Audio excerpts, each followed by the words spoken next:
What's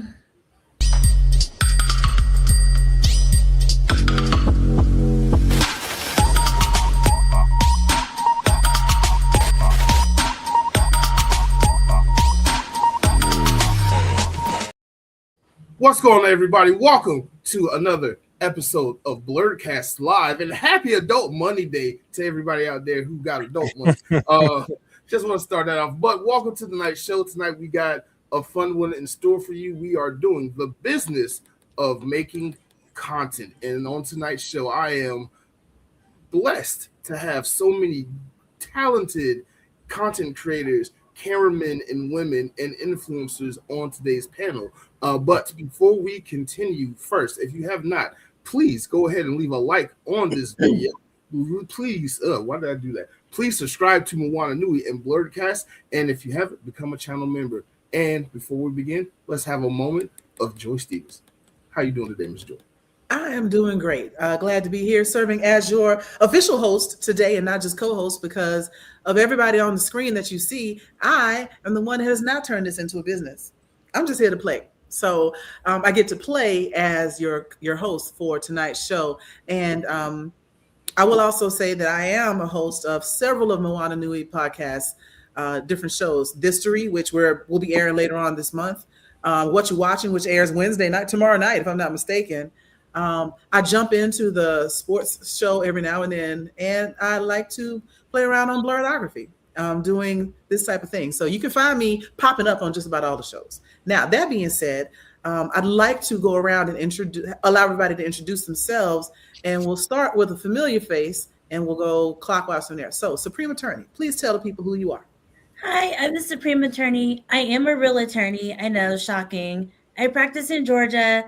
I do a little bit of everything, and I can't wait to, put my 2 cents in and maybe get rid of some of the myths, like patent the logo.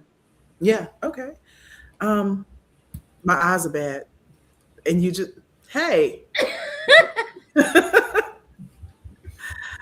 Is it Mikyla? Mikyla, Yeah. Sorry. No, it's okay. Hi, everybody. My name is Mikyla. I go by Make That Magic on 4 platforms. And I am a full-time content creator as of November 5th. So I'm so excited to talk about that journey and like some of my wins and L's as well, because I think it's important to talk about the L's as well. Absolutely. Marcel, I believe. Yeah. Yep. Hey, Marcel Williams. I'm a camera operator. I work in television, part-time content creator. I'm here to share my knowledge. All right. Bringing around the horn to Dana. Hello, everyone. I am the other half of the Moana Nui podcast. I'm also assistant producer for the Bebop with the Yellow Power Ranger Karen Ashley, the founder of BlurCon Hilton George, and Crush member Christy Renee. So I work with both of those, and then many hats with conventions. And Marc, you've already introduced yourself, but because this is your show. So let's get right into it. We're talking about the business side of content creation. So the first thing I want to do is ask, and this is not, you don't have to answer if you feel like it's already been discussed, but the first question I have for the group is, what made you get into creating content in the first place? I guess I'll go, and I guess we're going clockwise. Okay, let's go. Okay, so I was in this high-profile trial. It was my first criminal trial ever. I was kind of a newish attorney, and I was like, I don't know how to talk in front of a bunch of people. And I was getting so nervous because I was like, this is televised. Everybody's going to see this. I need to make myself as comfortable as possible. And so I went on TikTok and YouTube, and they're like, yeah, just talk to yourself in front of the camera. You'll get used to it. You'll get comfortable. So I started making content based off of that. Okay. So you did it to start being more comfortable in front of an audience, and then you discovered you liked the audience. I did, yeah, because I was like, I was already getting tore up everywhere on social media. So I was like, well, that's the worst it could get. I might as well just go ahead and put myself out there. Yeah, start controlling the narrative, right? Before y'all talking about me, let me tell you about me. Okay. Yep. Okay. Anybody else want to join in? Oh, yeah, sure. I'll jump in. So I started content for real in 2022, which is much later than a lot of my peers and colleagues started. So I am like one of the younger content creators when we're talking about years. But I started because I was in the entertainment industry for about 8 years. I was in the healthcare industry for 3 years during the pandemic, doing live events, either virtual or in person when we could do it. And after doing that, it made me have to really reflect on how I worked. And my therapist at the time was like, yo, I have to stop myself from laughing at the way that you tell your stories, because you do it so well, but it's funny and it's entertaining. She was like, I really think that you should like put this on TikTok. It's such a good source for just like getting stuff out there. And if 6 people see it, great. If 4 people see it, whatever. And I was like, all right, cool. So I started doing content because of therapy. And within a year, I was monetized, and now I'm full time. And that was 4 years ago at this point. So, yeah, that's how I started. Okay, we're gonna come back to that monetization thing, but Marc, Dana, Marcel, anybody? I got started. I feel like it was a natural progression. You know, I already know cameras, I know equipment, I know audio and things.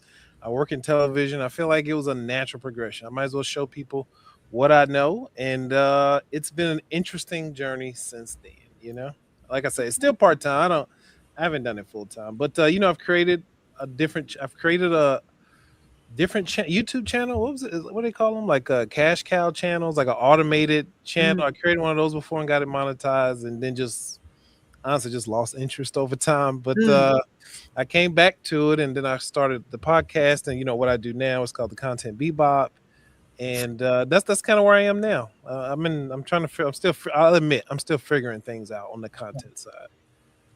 Okay.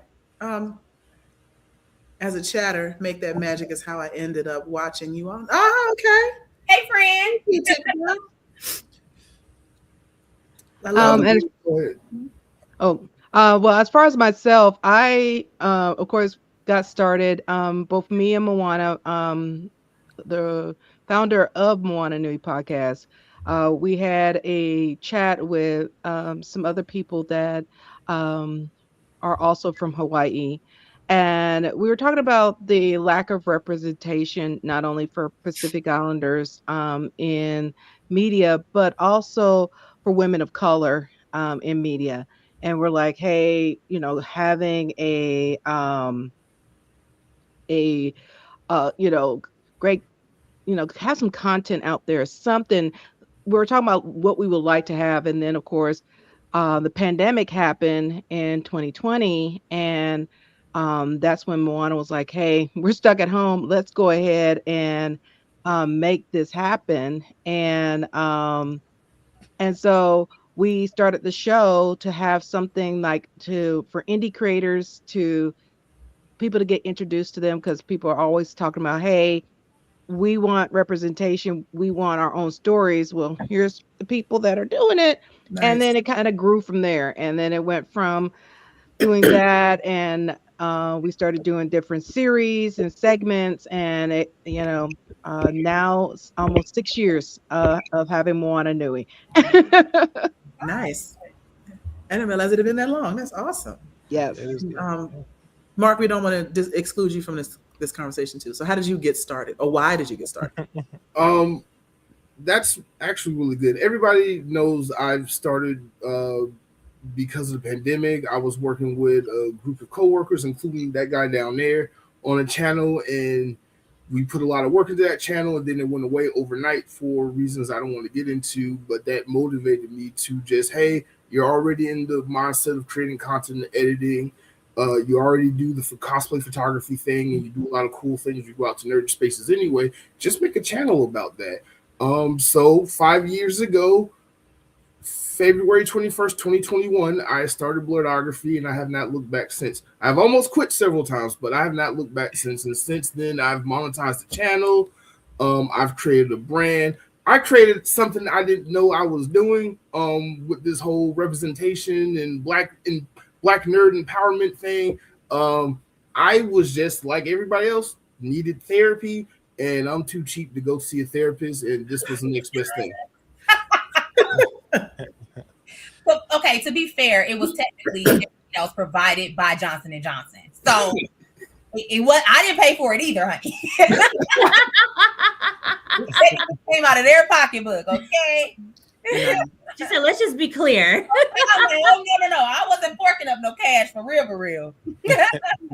So, matter of fact, you mentioned earlier, Mikyla, that we need to talk about the L's, and we need to talk about, the entirety of the process, and not just, I started not for the bottom, now I'm here, but that road, before we get into like how you monetize, the struggle along the way, what'd you run into? What do people need to know about? What surprised you? Like, talk to me about that journey. Yeah, I think some of the things that are surprising to me that a lot of the like younger creators, and by younger, I mean just like they don't have the experience. It's not even the age. It's just that like they're just now starting. One thing that surprises me is how often they forget that the internet is forever. Yes. Like you are constantly being screenshotted. Somebody is screen recording everything that you are saying. And that translates in person too. So when people meet me, they meet Make That Magic and Mikyla. Yeah. I don't give everybody my actual, self that I give my friends and family, because some people don't deserve that. Like you have to remember, even when you're not on a stage, you're on a stage. Yes. So I think that was the one thing that I was just really surprised to see how people were not professional. Like that was, to me, was crazy. Another thing that surprised me just about myself in general, when it comes to content creating, one of the L's that you are going to take is that you cannot control what the algorithm puts out. You can't control how many people are going to see you and how many people going to laugh or whatever. You have fans out there. There are people who will love your content. But baby, if that algorithm, if that 1000111 decides not to send it to Marcel, he's not gonna see it, and that's how it goes. And you can't take that to heart. And I feel like when I was getting started and started to pick up things, I would look at numbers and be like, "Oh, this hasn't made 10,000 views yet, and it's been an hour. This is an L." And I had to really check myself and be like, if you had 400 people in a room listening to you, that's a lot of people just watching. And so I started to think about my craft as me being in front of real people. And if I got 5 views, I was like, 5 people listened to me, and 1 was even more moved enough to comment. Like, I think that is the mindset that I now have. And because I really set myself down and humbled myself, it allowed me to start taking more wins, and not see everything as like a number, that really helped. Okay. I want to piggyback off of what Mikyla said. That one person that gains something and is engaging with your content, I much rather have that than the big fake numbers. I talk a lot about the things you should focus on with other content creators. And the one L that I took very early on that I had to learn that I need to get out of the mindset was looking at the numbers and caring about the numbers long before I should have even cared about it. Like, if you do your YouTube, the road to monetization, you need 4,000 watch hours, you need 1,000 subscribers, and I'm sitting at like 50 subscribers. Like, why hasn't this hit 10,000 views yet? And like I still have yet to have a video hit that type of views. I had to learn that the numbers, you can have the numbers, but if there's nothing else there, no substance, no engagement, people they can see right through that number game that you bought numbers and X, Y, and Z. So things like sub for sub, because I was doing that a lot in the Facebook groups and Reddit groups. Sub for sub, follow me, I follow you, watch your video for 5 minutes, and then you would do all that just for everyone who you subscribe to unsubscribe to you, and you back at 50 subscribers when you was up to 200-300. I had to learn early on, the content is what matters. Build the audience with the content. Just make the content. You don't even have enough subscribers to be monetized to worry about numbers at that point. Build the audience. And I wish I had learned that lesson a lot sooner.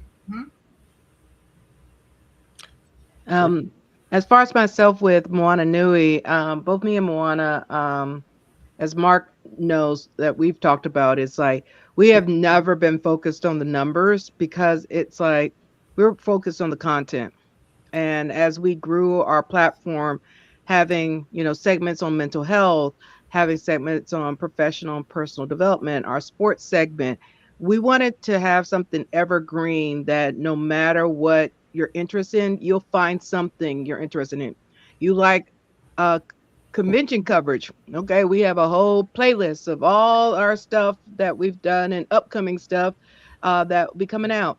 So I think one of our L's that we kind of learned is nobody initially really talk about the cost of being a content creator. Like I knew it as a photographer with my camera equipment and everything else, but the cost of your streaming platforms, the equipment you need to make sure you uh have a good webcam, good mic, all this stuff, and it all adds up. Making sure you got strong Wi-Fi, all these little bits, along with your time you have to schedule all this stuff, to do your graphics, et cetera, et cetera. It's like a long list, and er, people really don't talk about that part. And then it's one of those you kind of only see like the big um content creators that have millions of followers, everything else, and they're constantly churning out stuff, sometimes 3-5 times a day. And then people get that misconceived notion like we got to do that too. Both me and Moana was like, no, we're not. Gotta be realistic. We got a full-time job, both of us. Until somebody will sponsor us to do this on a full-time basis, you can email moananuipodcast@gmail.com. But it's those aspects, and having this kind of conversation is helping those that want to do more, whether it's, reviews or anything like that. It's a lot of work that goes behind the scenes to the content or the finished content that you may, if it's pre-recorded, you have to edit all that, put all the layers to everything for it. So it's so much that most people don't have these conversations to help people understand, because they just see there's a lot of podcasters, there's content creators, I could do that too. And then we find out, even with podcasts during the pandemic, after a year or two, most of the people, yep. They went back to their jobs. Yes. But then even without, after the pandemic, people are like, oh, I could do content creator, but then they realize I have to churn out some stuff and life be lifing. And yeah. See, the issue is that people didn't grow up in the school of Michael Jackson and Beyonce the way that I did. I was watching their documentaries and seeing how they were sitting down from 7 a.m. to 7 p.m. on just doing audio editing. Then sitting in that stadium, watching every single thing from different places in the stadium. And then I joined the music industry and I saw the difference between some artists, I ain't gonna say who, between some artists and those bigger artists, the artists that actually cared about the experience of fans. And I took that seriously because I was like, there are 2,000 people in this room that are experiencing this, and this girl been working on this for 4 years and they don't even realize it. And so that is the way that I viewed content creation. I viewed it as, if somebody is going to go to my page and watch my video from front to bike, as I say, I want their experience to feel like they are in that phone with me. I don't want them to have messed up lighting, can't hear what I'm saying. They got, audio like disability, so they don't see no captions. I don't want that to be experienced, baby. I want you to feel like you in a movie. And so that's the way I try to do production from the very jump. And now I'm able to reuse some of those old videos when I want to just take a break and not have to film for 2 days, maybe. And I use it as syndication. I syndicate my own stuff now, and I still get paid from it because there's a loophole that people don't know about. So I'm so glad that you brought that up, because the quality of your stuff is what matters. People will sit there and watch you for hours if the quality is good. I would like to piggyback off that because me and Mr. Content Bebop down there have gone back and forth for years over that specific thing about the aesthetic of your channel, the quality of the content. You can sit there, be a floating head all you want, and talk your ears off, but if the quality does not look good, if it does not look appealing, if it does not sound appealing, nobody's going to watch your content. And I'm kind of pedantic about that stuff now. Even when I collab, Dana can tell you, I'm a stickler about certain things. I know how I shoot and edit is one thing, but like I got some stuff got to look and be a certain way if it's going to be put out because I want that retention time. I want people to look at my stuff from beginning to end or from front to back, as it's been said. Mike. Back.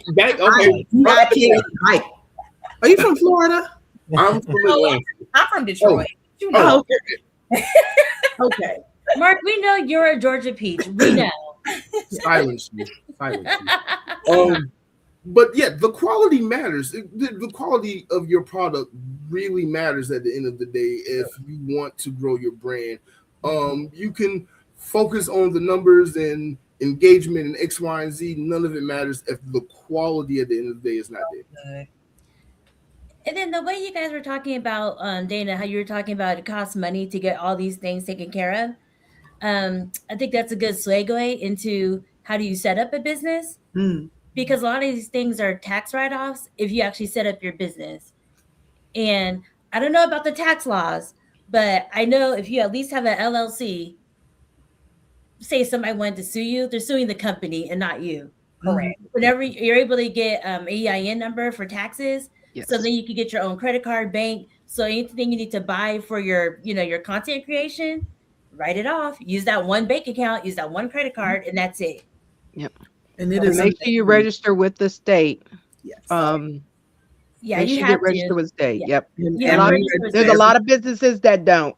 I know, because I've sued them. And I'm like, oh, I bet you wish you had insurance. Let me get that house. Wow. I know that's right. I'm about to hire you. Hell. I mean, thank you. She did say she's a real lawyer. So that's not like real lawyer stuff right there. I want to touch on okay, well, let's ask that question next. And I'll hold mine for a second. How long did it take you to get monetized if you are in fact monetized? I am not monetized. I just give out free legal advice. Okay. Anybody else? Oh yeah, go ahead, Mark. So I started in February of 2021. By I say July of 2024, I was in the beta program with YouTube, and by the beginning of 2025, by the election, I was fully monetized. Then I got demonetized. That's a story that we'll talk about in a second. And then it took me 3 months in probation. Then I got remonetized. But while I was in the beta program, I was able to get channel members, and that was just piling up money that I couldn't touch until I hit the minimum. But it took about 3.5, 4 years of me into the channel to fully get monetized to the point where I'm at now. Now I'm monetized on Facebook. That's a low bar of entry. Don't worry about it. And I'm focusing on getting monetized on Instagram and TikTok. Okay. It took 8 months on TikTok. I joined September 2022. By May of 2023, I was monetized. On Facebook, I had been creating on Instagram, and Facebook reached out to me and was like, hey, would you create on Facebook if we offered you a bonus every month?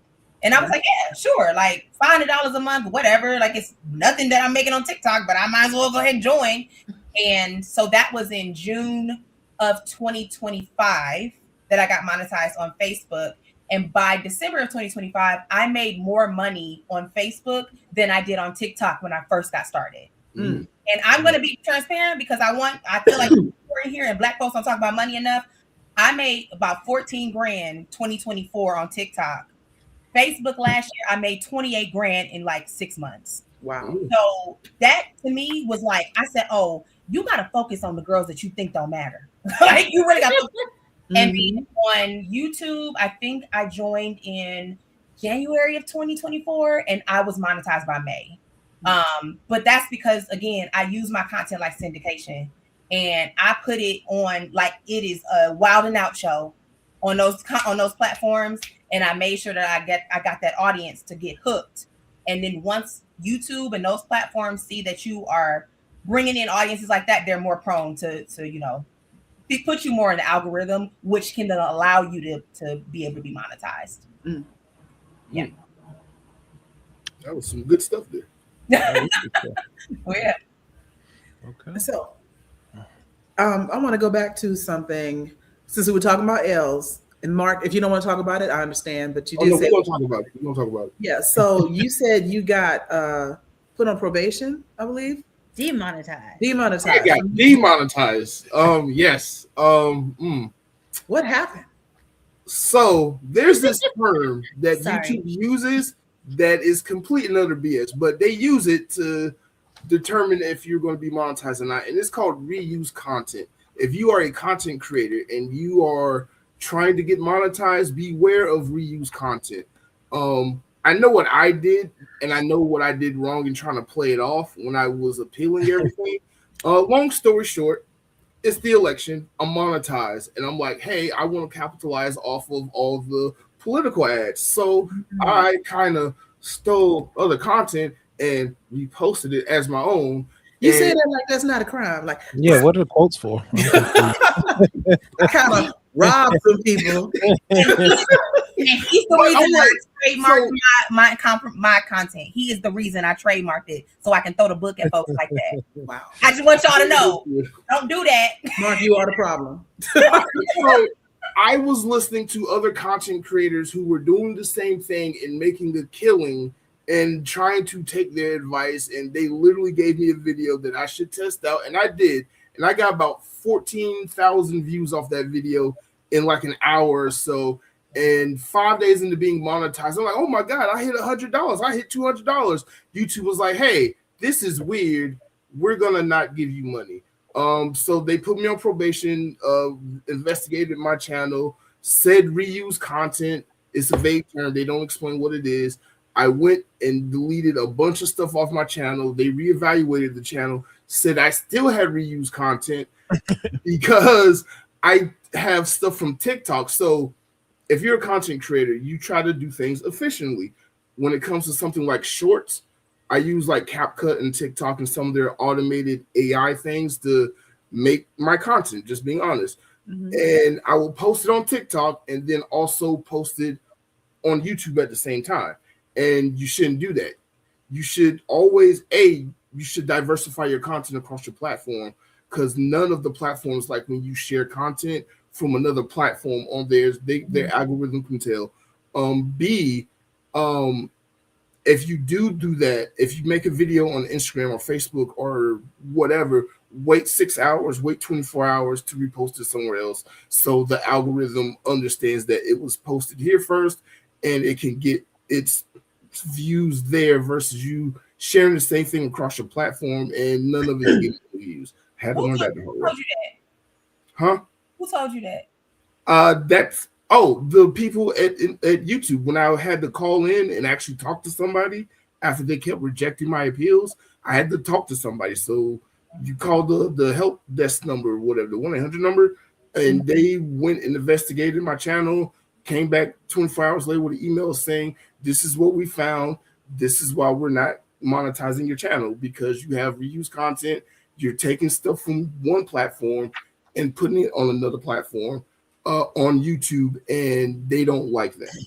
They want you to make content for their platform. Did you have the not the logo, but like the little watermark? The watermark? No, I learned to take the watermarks off. But it's still so with TikTok, when you create stuff in the TikTok app and post it there, it saves a copy on your phone if you want. If you take that copy that it automatically puts on your phone, TikTok algorithm is embedded into the metadata of that video file. So when you upload it to other platforms, it's automatically going to get flagged as a TikTok video. It doesn't matter if the trademark logo is there or not. Yeah. That's good to know. That's good for people to know. That's why I asked. Yeah. Because some people are like, oh, well, that may just be a case by case. No, that is no, it's not. Somebody from YouTube told him. So that is, yeah. Ooh, and another thing that I learned from that whole appeal process, just an extra tip. So when they first run your channel for monetization, it's all their AI generative software that's approving monetization. Yeah. No human eyes is looking on it. But the problem with AI is it doesn't see video, it goes off audio cues. So just keep that in mind. If you are reusing content, it goes off the audio cues of your video, not the video content itself. Mm. That was a lot. No, that was That's interesting. Because now I'm thinking about like some of the people that I know. Like I'm thinking about the guy that was doing the cowgirl trail ride. Shawty, was it horses in the stable? Yeah. I know you want to ride. It was the exact same song every video. I would like to approach this question that's on screen. Is it more like a set and forget it type of thing? I'm gonna be honest, that really depends on how you run your channel. And I would like Marcel to chime in on this because he has one of these type of channels. If you have like an AI based channel or like a channel where you have like content you can just throw up there and not really worry about it, or even something like this where you just go live, which I found last year was a big hidden gem I didn't know about. You can have it to be set it and forget it, but as a content creator, I am constantly editing videos, I am constantly shooting videos, I am constantly posting stuff, making promotions, setting up next month's podcast.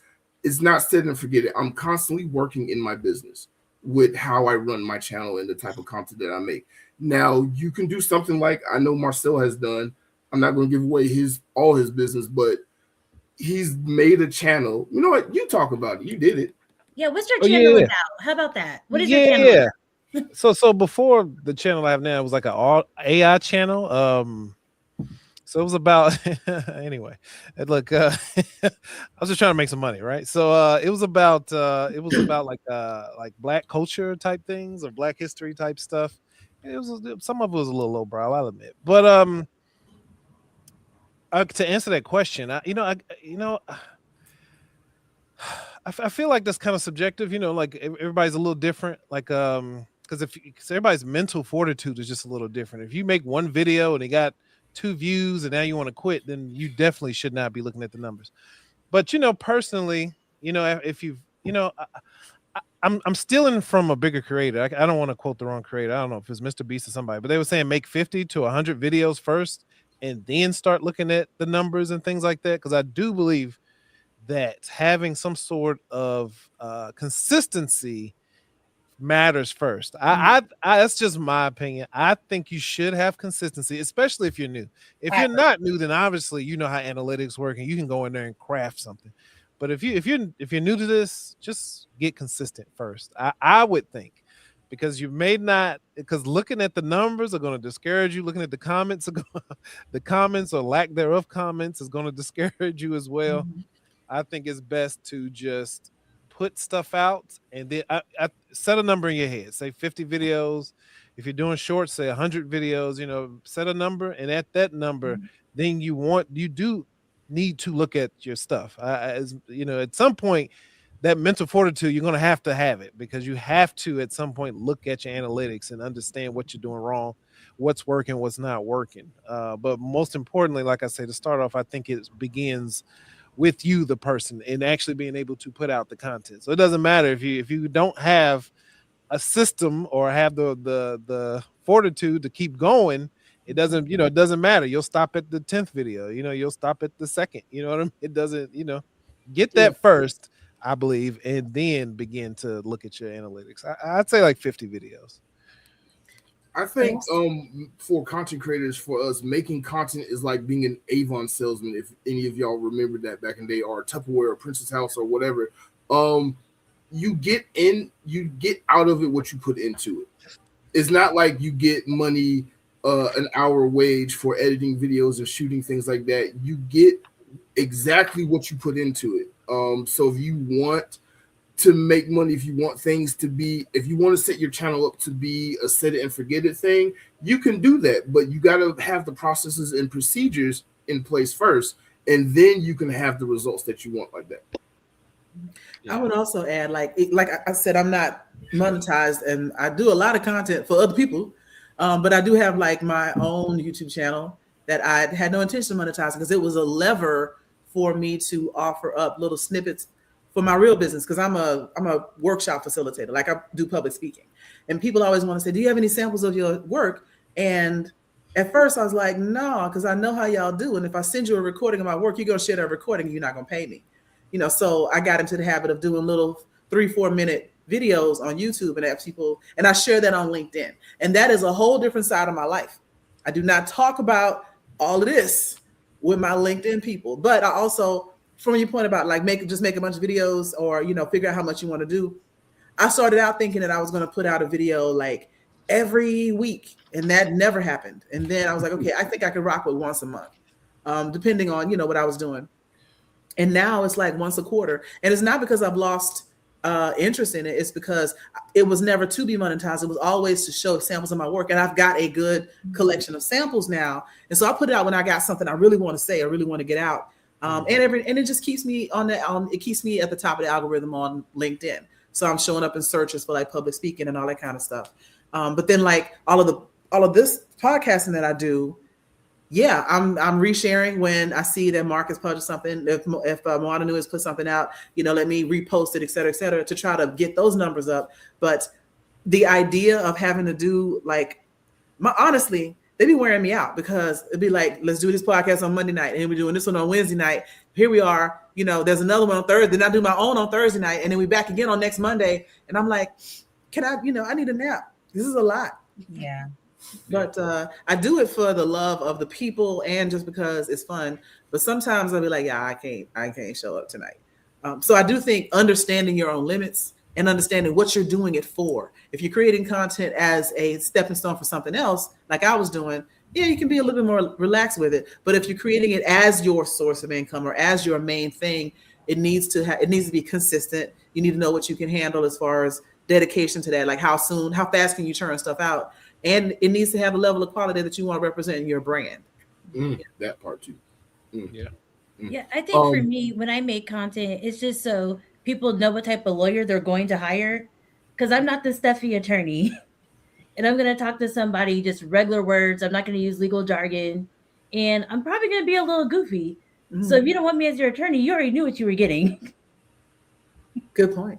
It's just like a commercial for you. Yeah.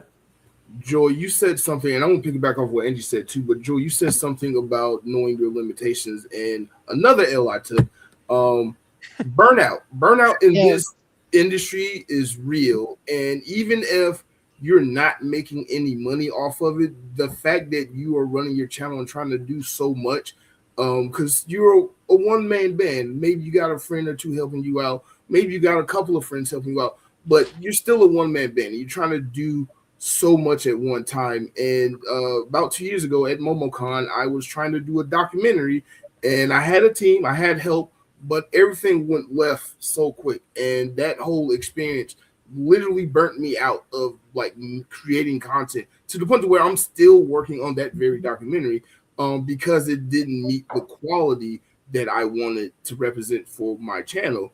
Among other things, like I had editing issues, my computer died and blew up, and I got it fixed, and now it's falling apart again. A lot of you just got a new computer. Sorry. After the show. But can we do a reshoot of my part for your documentary? Because I think I know what I want to say now. Wow. No, it's too late. No reshoots. And that was another thing. I kept shooting. I would not stop shooting. Like everything I did fit the documentary. So I got like 300 hours of documentary footage, and I'm like, okay, now it's time to edit it together. Yeah, you need 0.7% of that. And you need to let me do a reshoot.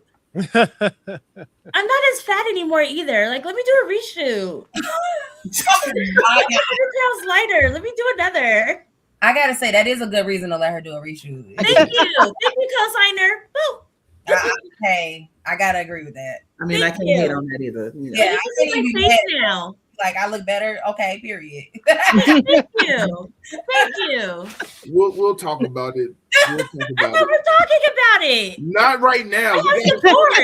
You gotta stay on track. Stay on You track. know what? Okay, Mark, I did want to address the second part of that question when Okay. they asked about when do numbers engagement matter to y'all. For me, it was if you're looking to get monetized, is one because TikTok has their own numbers, Twitch has their own numbers, Kick has their own numbers, YouTube, all of these platforms have a certain number of followers you have to have, how much, because you'll see with Twitch and Facebook and all that, they got to see how consistent you are. They got to see how many viewing hours you have, how often you post content and everything. They look at all of that. But then also, if you're looking at being on more of the press media side, because I mentioned I'm with conventions, that some conventions look at your numbers because they want to see, okay, is people not just your followers, but your views on your videos, because they're going to like, and how consistent you are for that. So, because I know I just finished doing it for MomoCon. Uh, had over 600 and something outlet supply uh, going through. But a lot of these, a lot of people who apply, they want to experience that, but then I have to reject their application because I'm like, one, your content is not consistent. Two, you're you're not showing me what is a value to MomoCon. Like, are you doing behind the scenes? Are you doing interviews? Are you showing us what the event is? If you're just doing dance videos, that is not an alignment for a convention, because that's cute for content creation, but not for a convention, because or any kind of event. So I had to tell them, like, okay, do you go to new, pop-up events? Do you go to concerts? Anything? You could do content there, and that shows me how you do coverage. So that is a lot of times things like that look at, and a lot of people were like, oh, I want to do the red carpet events with these movies. Well, Marvel, DC, and all of them look at your consistency, how you do reviews, what your followers, what your view count is, and on your videos. And then they will reach out to you. They're like, don't contact us, we contact you. and that's how that goes. So depending on what you're trying to achieve, it's going to determine about those numbers and engagement, how they matter to you. You ate that up, Dana. Yep. 10 out of 10. 100%. They gonna come to you. They're watching every single thing that you do. They watch your lives. They watch your content. They look at your comments. They see how you respond to people in the comments. I learned very early, and I think this may be Howard that taught me this, Howard University. When you respond to people, you need to respond as if your grandma, Martin Luther King, and Cicely Tyson was looking at your phone. Oh wow! Would they be proud? Not How that do you feel about how you? Yes, and it's mainly because you have to think about it as like, okay, I'm trying to be a business, but also I need to make sure that people who are younger than me see an example of how to handle stuff. So when I get really disrespectful comments or whatever, I delete slurs and block them. I don't care about that. First of all, be more creative, like, girl. But I will respond to all of them with, I'm gonna respond to you with kindness because the world needs more of it. And I respond to each of them as if I am quite literally writing like an email to a company, because that is what the Universal Studios want to see. That is what the Foxes, the Disney, the BETs, they want to see how you talk to people. Okay, don't you laugh at BET now. Hey. No, I was just thinking about like they do not want somebody that responds like, first of all, look at his thank you, raggedy mouth asshole. They don't want nobody like, first of all, forehead. They don't want it. And I see a lot of that on like threads and pictures. Like, yo, what are you doing? I think that's because like Cardi B can do it, but Cardi B is a different type of entertainer. I was just about to say that. I was just about to say they think that they're talking to like Cardi B, but she's in a different arena. Yes. Right? You are a businesswoman that is in this arena, and you do not have the lawyers or the net worth to speak like Cardi B. True. But if you do, call me. So I'm like literally what you just said, Dana, that is 10 out of 10. Because I'm telling you, specifically, these movie studios are watching, and Universal showed me things that they were watching from 2023 before they reached out to me for Wicked. Oh, wow. Oh, yeah. They were like, oh, we've been watching you since like you were doing Twilight Zone stuff like a couple years ago. Wow. And I ended up being the correspondent for the Wicked for Good premiere on red carpet because they were watching me. They invited me to things first. And before they paid me, they invited me to something for free first. That's the test. Yeah. They want to see how much you want it. How much will you fly to LA to come to this screening that you don't know nothing about? And my ass was there. And I was on the plane. I will never forget this. I was on the plane. She emailed me. She said, we're so excited to have you. We love how professional and how like helpful you've just been with like getting back to us so quickly. We'd love to cover your travel and hotel expenses. I am on the plane heading there. Yeah. Hey. They said, we got the money. We'll figure it out. That ain't no problem. Yeah. A PayPal was sent to me the next day. Okay, so it's like you gotta know that these folks are watching you, and the way that you behave in them comments and on these videos and the things that you respond to is what make them checks bigger. Because when people piss me off, I go and I look at my bank account. I wish more people would follow your lead. Yeah. I like the Beyonce approach. Every single day, when somebody call me a slur, I go and I open up Chase and make that magic LLC and see them commas. That's what I do. So don't let these people piss you off. Don't let them bring you out your character. Do what will make your grandma proud. For real. I know I do. Whenever I do look at reviews, when I look at Yelp or something, and I see a business owner going back and forth, I'm like, oh my God. nope, I'm not doing it. Not I doing need to take your lesson. I mean, you know what? I need to take your lesson because the trolls do get to me, especially on TikTok, especially with that cosplaying while black video. But I had to learn to just let it be. Just let them talk. I don't have Chase account money to make me happy when people make me sad like that. So yet it's happening. Yes. It will get happen. For real. And honestly, Mark, if you ever get something like that and you like, I really want to talk to this, I want to cuss this person out, text me. Be like, Kyla, I'm about to go off on this person, and I'm gonna tell you, Mark, you respond to that person, Universal and Marvel are not gonna look at your content no more. I did not know that. That was such a good gem because again, like I don't have the best command of the Queen's English. I keep saying that. I'm not a corporate person. I had to tell off that this morning, even though he was like, "I'm finna promote you again." I was like, "Great," but I'm not corporate. The professionalism thing is something I do have to actively work on, especially on YouTube, especially on TikTok.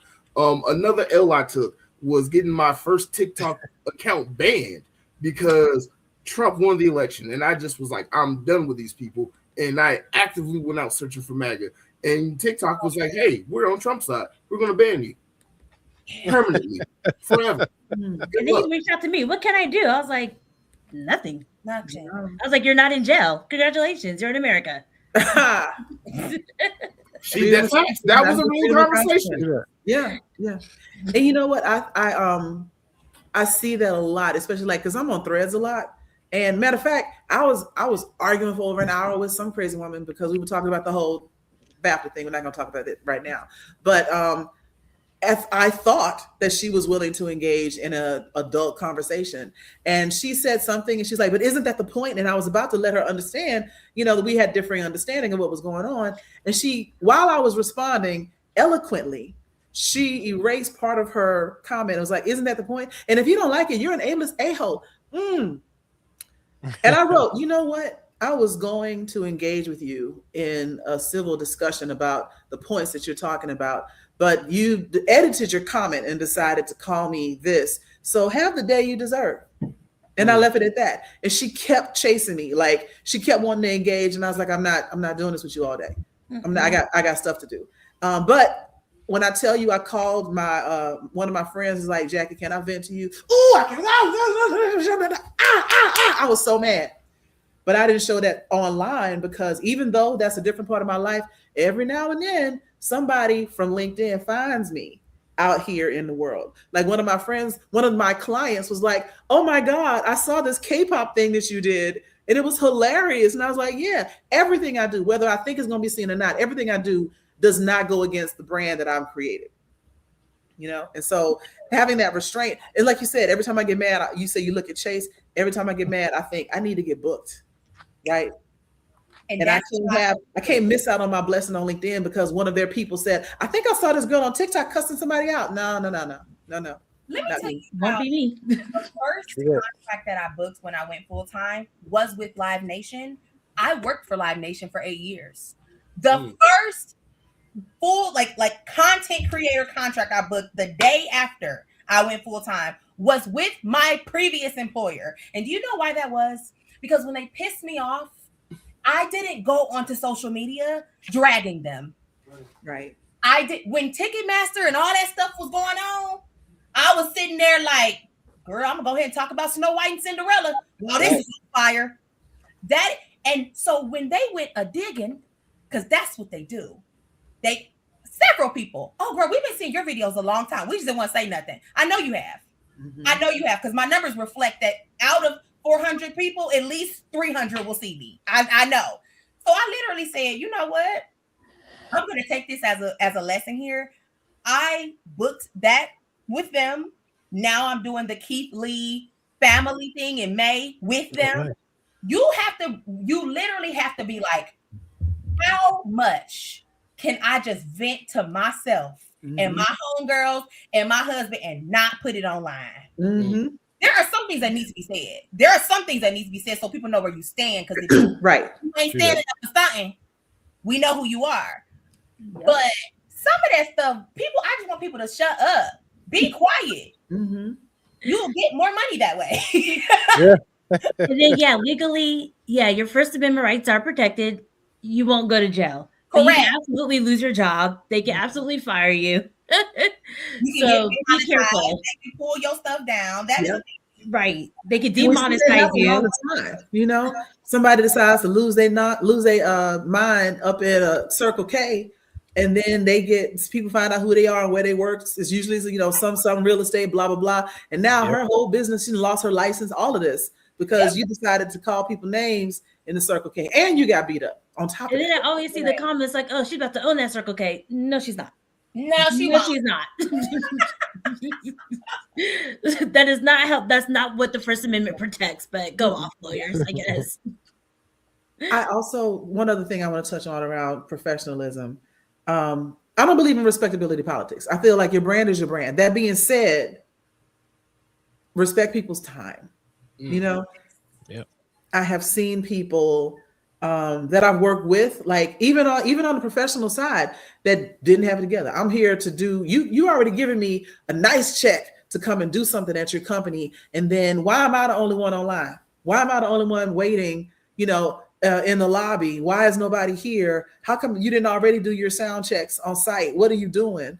And this is like professional people. But it gets even worse, when you get to, I'd say amateur content creators. That's why you need a meeting and event planner. Yes, you do. Yes. Always. Yeah, if you're going to build a brand, there should be some things that are universal. And I think, getting places where you're supposed to be, testing your equipment before you get there, all of that adds up. Mistakes happen, like Mark, we were together and the mic, one of your mics was dead and you had to go back and get another mic. But that's because you had been recording all that stuff that entire time. I get that. But showing up on day one and be like, I got to go plug this in. What were you doing yesterday?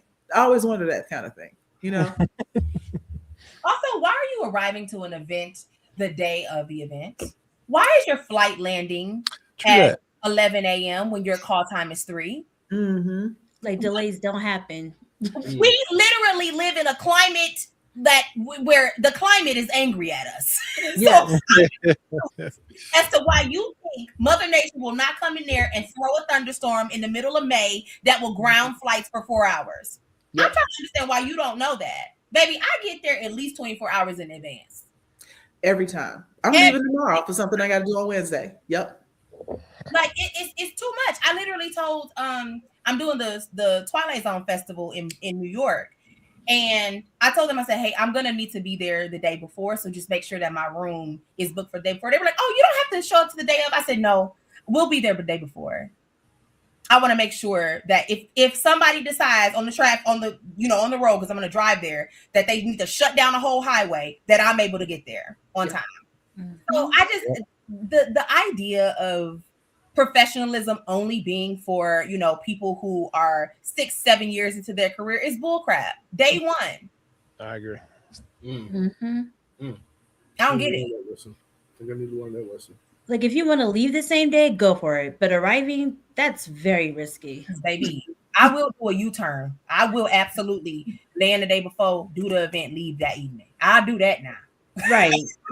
Because that's fine. The money has already been collected. I'm looking at Chase. Right? Yep. The contract has been fulfilled. Goodbye. Okay. I do plenty of events where I, like you said, get there the day before. And then if the event ends at 3, I got a 7 o'clock flight. I'm on that train at 8:45. Be clear. And another important thing, make sure you have somebody to read that contract, a lawyer. Hello, I'm for hire. Yeah. So you can make sure they won't be like, oh, we wanted you also to do the after party. And you're like, I already left. Make sure you read that contract from the top to the very, very end, because you never know. I took a usage L in like 2024, I think it was. I took a usage L where there was usage language and there was likeness language, meaning that they could use that video however they wanted for 30 to 60 days. Mm-hmm. And I did not add a 30 or 40% surcharge onto my fee. And I had my friend look at it and she was like, did you charge them for usage? And I was like, what's that? Like, girl, you got to send this to me so I can read. And so I missed out on like $3,000 because of that. And I was wondering, they approved that pricing really quickly. Yes, because it was under budget. But be clear, when that next contract came up, I said, hey, Disney, that'll be $6,500. Thanks. Yeah. Because I see these usage rights and they were like, that's on the higher end of our budget, but we'll make it work. Cool. Thanks. Like, I know you will. You want me. Exactly. I wasn't standing outside talking to Minnie. You wanted me. Right. You wanted us. I have so many questions to ask you, Mikyla, but go ahead, Joy. Go ahead. I wanted to say, Marcel, since you said you have like your channels are set up a little bit differently, one of them being a little bit more automated. How has this journey been for you? Yeah. Well, it's been interesting. Although, like, if I wasn't clear, I don't do that channel anymore. Like, I had stopped just because, like I said, I lost interest. And what I thought was going to happen ended up happening. This was in 23 to 24 ish, and then YouTube, last year they came down hard on AI channels and things. Yeah, oh my god, a lot of by then I wasn't doing it anymore. But I was like, dang, it started with them. You had to tag AI created content. You had to label it as AI created, and I kind of saw it going downhill from there. Just because the views started dropping, I was doing the same things, but the views just started going down.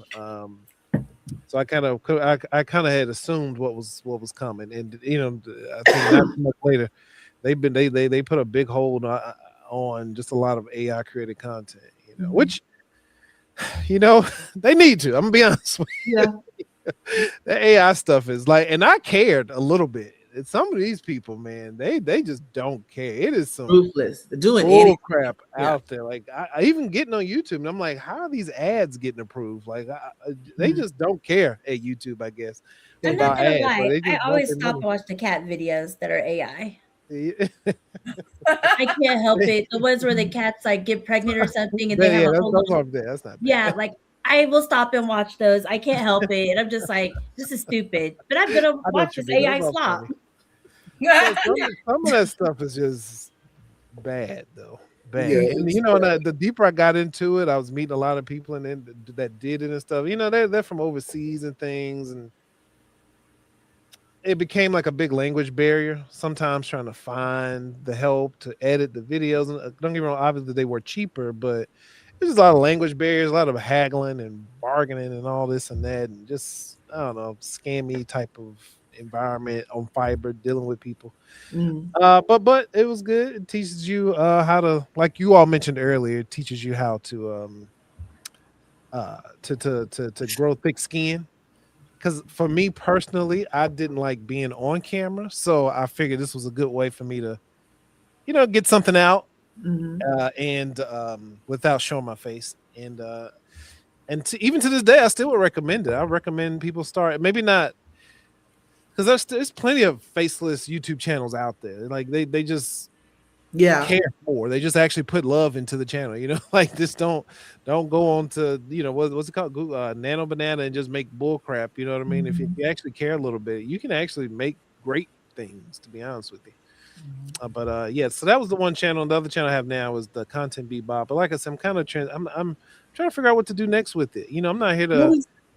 I may have missed it in the conversation. What is Content Bebop about? The Content Bebop. It was that's a great question. We've asked Joy. We've asked it 3 times, and he keeps tossing around it. No, So this is the 4th time. Go. That question Oprah from who? Joe. That's a great question. Yeah, so it started off as a podcast. I would invite other. So okay, I want to probably preface that I'm here as a camera operator, as somebody like I mentioned earlier, a part-time content creator. But I definitely know camera operation, and I'm a DP. I actually have shot like movies and more so commercials and stuff like that. But so this channel, it was a podcast at first, and I invited a bunch of people from an industry that I knew, some close friends, and like actors, directors, things of that nature, other camera operators, and we would talk film stuff. Okay, so it's kind of like inside the actor studio, but for the backside of the. Yes. Somewhat. Actually, that's a good yeah, that's a good analogy. Yeah.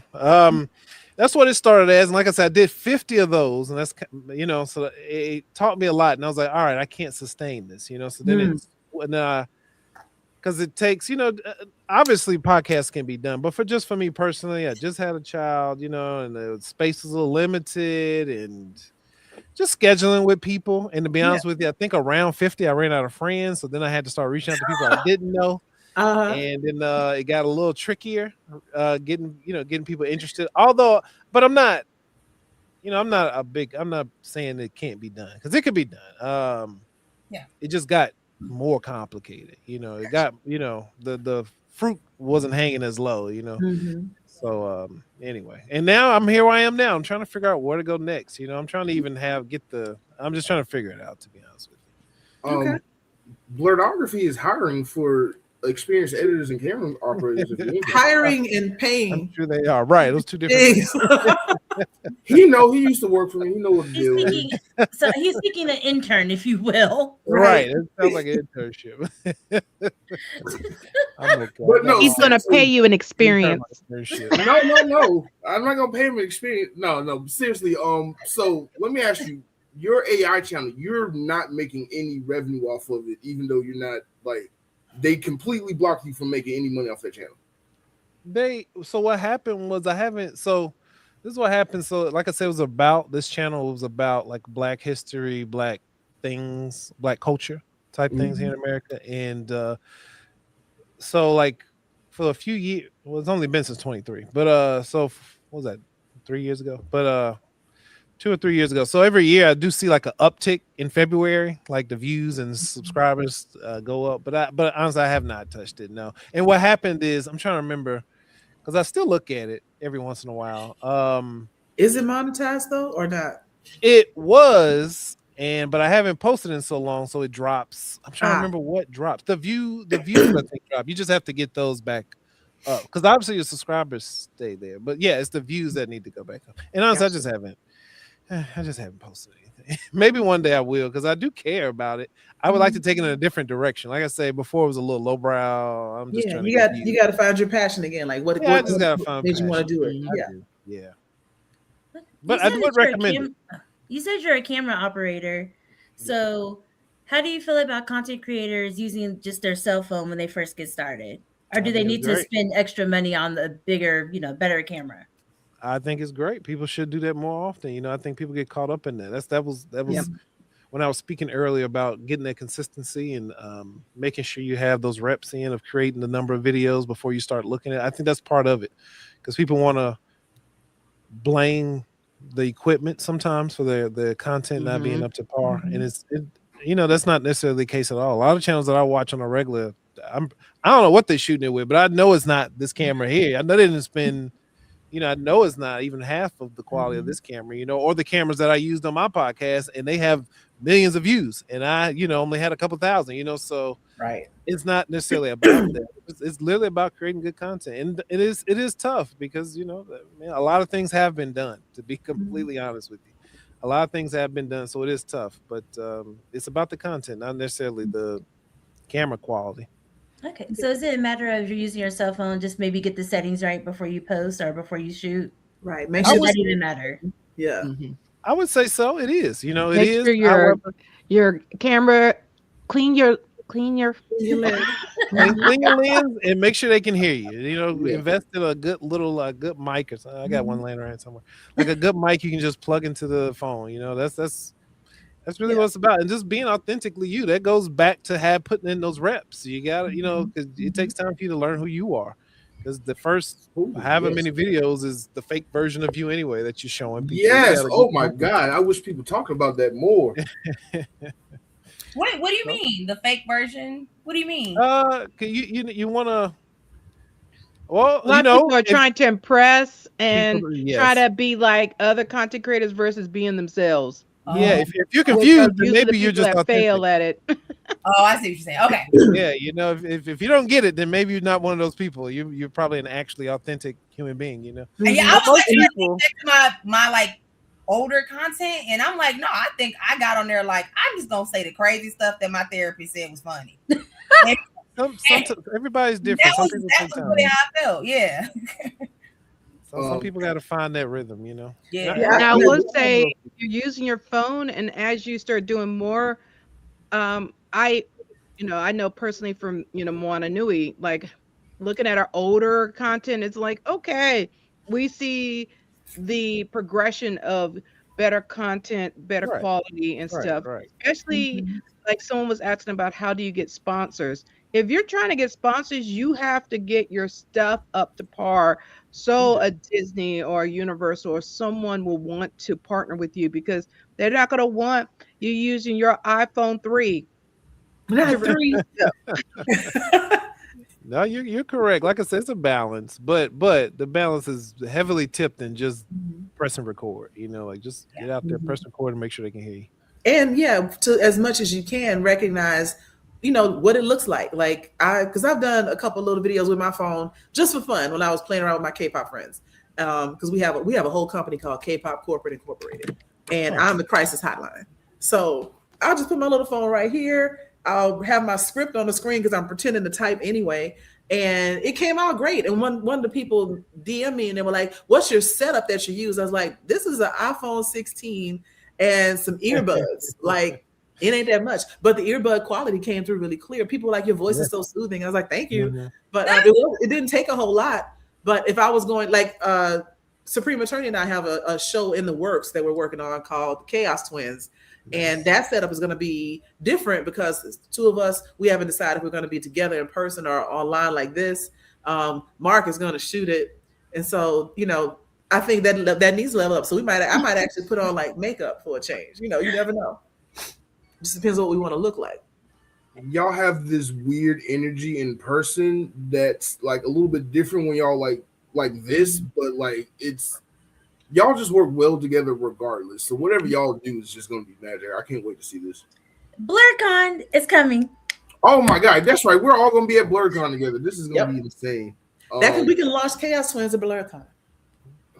Yes, use that. Yes, yes. That's what we're gonna do. Thank you. All right. That's exactly what we're gonna do. And I will be writing this off. It will be through Supreme Law Firm.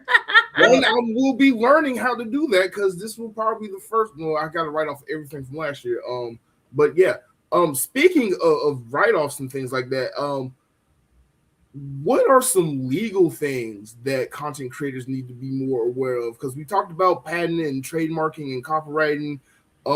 Like on the business standpoint, what do we as content creators need to be more aware of, Miss Supreme Attorney? Don't listen to the non-lawyers that are giving legal advice on TikTok. Outside of that.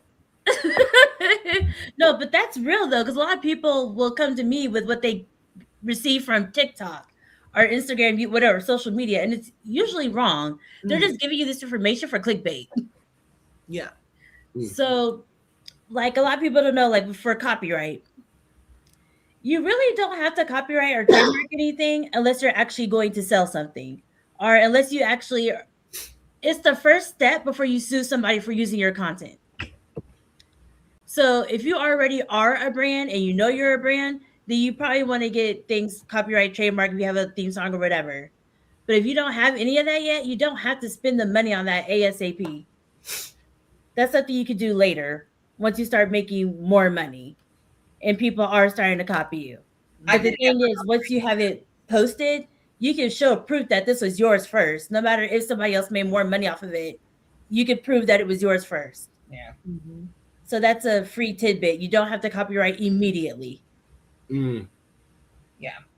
Okay. It took me about 3 years before I was like, my team was like, hey, you need to trademark this. People are starting to take content. You are having to have TikTok take it down. You smack that trademark license on TikTok desk, they'll do it a little bit quicker. And that literally is what happened. And like you said, Supreme Attorney, even if you think okay, this is, people are going to be able to take my voice or use slogans like that girl who did Demure. Oh yeah. That's a prime example of that. And so I was like, okay, people are starting to be like, oh, I'm leading in, which is something that I said, uh-oh. And so I was like, let me just go through this trademark. It was like $500, but it's like a lifetime thing. The U.S. Patent Office is down the street because I live in Maryland. And so I was like, all right, we're going to do it. And I've already, like the Supreme Attorney has said, I've already been able to use it because people will try to take my content, my likeness or whatever. And the second I submit that to a platform and say, hey, this is actually covered by trademark, they will say, oh, so sorry about that. We're taking that channel down immediately.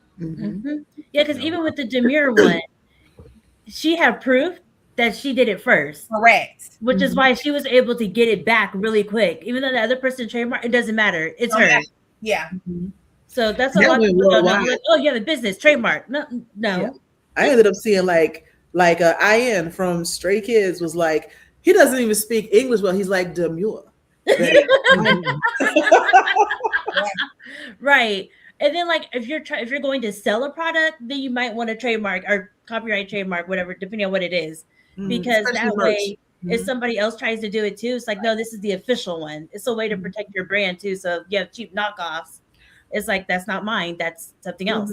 That happened to my K-pop friends, the little company we have or whatever, the fake company. They decided to make merch to raise money for some natural disaster victims. I want to say it was like an earthquake or something. They were like, we can raise money for this. And they made like a little t-shirt, KPCI, and it was cute. They had a couple sweatshirts and half, whatever the profits was, like 2/3 of it was going to this thing. And they were doing great until they weren't, because Etsy people stole all of their designs and put it in another channel. And so when you look up KCPI or, some of the stuff, it went to their place first and they started making that money, and they hadn't trademarked anything. They hadn't copyrighted anything. There's nothing they could do but try to force Etsy to make them take it down, which they couldn't because it was just letters. No, it's not too late. They can literally, after they get trademarked, copyright.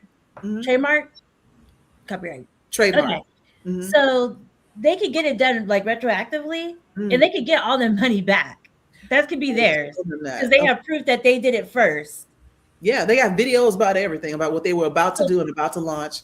And then like maybe 3 weeks after they launched it, somebody stole their pictures and stuff, stole their images, even the way it was written, and took it all and was selling They the could same. get their money right back. They could get their money back, attorney's fees, everything, because they could show that they did it first. Nice. So that's what I'm saying. Like, people are like, no, you have to get it as soon as you do it. No, because what if it fell? You spent all that money for what? Yeah. Good point. So these people already made money off of it. Take it back. Mm. And it takes like 11 months for it to get approved. But once you file, it's in their system as filed this date, effective this date. And then once it get approved, then of course anything that happens, like you're locked in, you're solid. Mhm. But like even if you're like, oh my goodness, this is starting to blow up, let me just do this just in case. Do it, and then you're protected. It doesn't have to be approved right away. You just have to be in process. You just it gotta be just be in the process. It can't have any like flags or anything from them. But as long as it is like being like in the queue to be reviewed by a lawyer, you're good. Mm. You're good. Yeah. And I know there's one of them. You have to have an attorney do it. Not sure which one, but it has to. You have to have an attorney. So well, don't call me. Don't call me. Yeah, I don't know how to do that. Don't call me. Yeah. So it is the trademark you need the attorney for. Copyright is something you can do, I think, on your own. And I know that because me and you have talked about that for some stuff that we are working on. Other stuff coming soon. Yeah. And they'll assign you one if you don't have somebody that can do it. They'll just assign it and they'll review and they'll reach out to you if they have any questions. Cool. Yeah. So tell your friend, go get her coins. Those are hers. Yeah. I will take my legal fee from that. Period.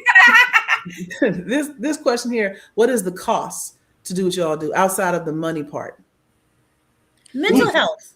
Yes. Time. Said. Time. Don't let it affect your mental health. For real. No, you gotta ground yourself. You gotta go outside and touch a tree, baby. Well, because I think I did mine's backwards because I was just putting it out there so I could get used to it, you know? Okay. And then I went viral the wrong way. Well, not the wrong way, but true Angie fashion, whatever. Mm-hmm. And so then I tried to act like I thought they wanted me to, and it took me out because I was like, I am not this serious person. Mm-hmm. And then I had to go back and revert. That's exactly what Marcel was talking about. You were trying to be somebody else. Yeah. And it wore you out. It's exhausting. Yeah. I was trying to be something you're not. One of the costs that I am learning how to be okay with is you sharing what you're doing with people who just don't get it. Mm-hmm. And you love this project. You love talking about what you're talking about. You're so passionate about it. But your 70-year-old uncle is like, so what you do for work? Like, what's your job? Like that kind of thing, and it really costs you like a little bit of confidence. Like, well, damn, should I not be doing this? Like, what should I be doing? The other cost is like you kind of having to be okay with being the person that everybody looks at like, well, she may not showed up to this because she always working. Like there's a little bit of judgment that you have to be okay with.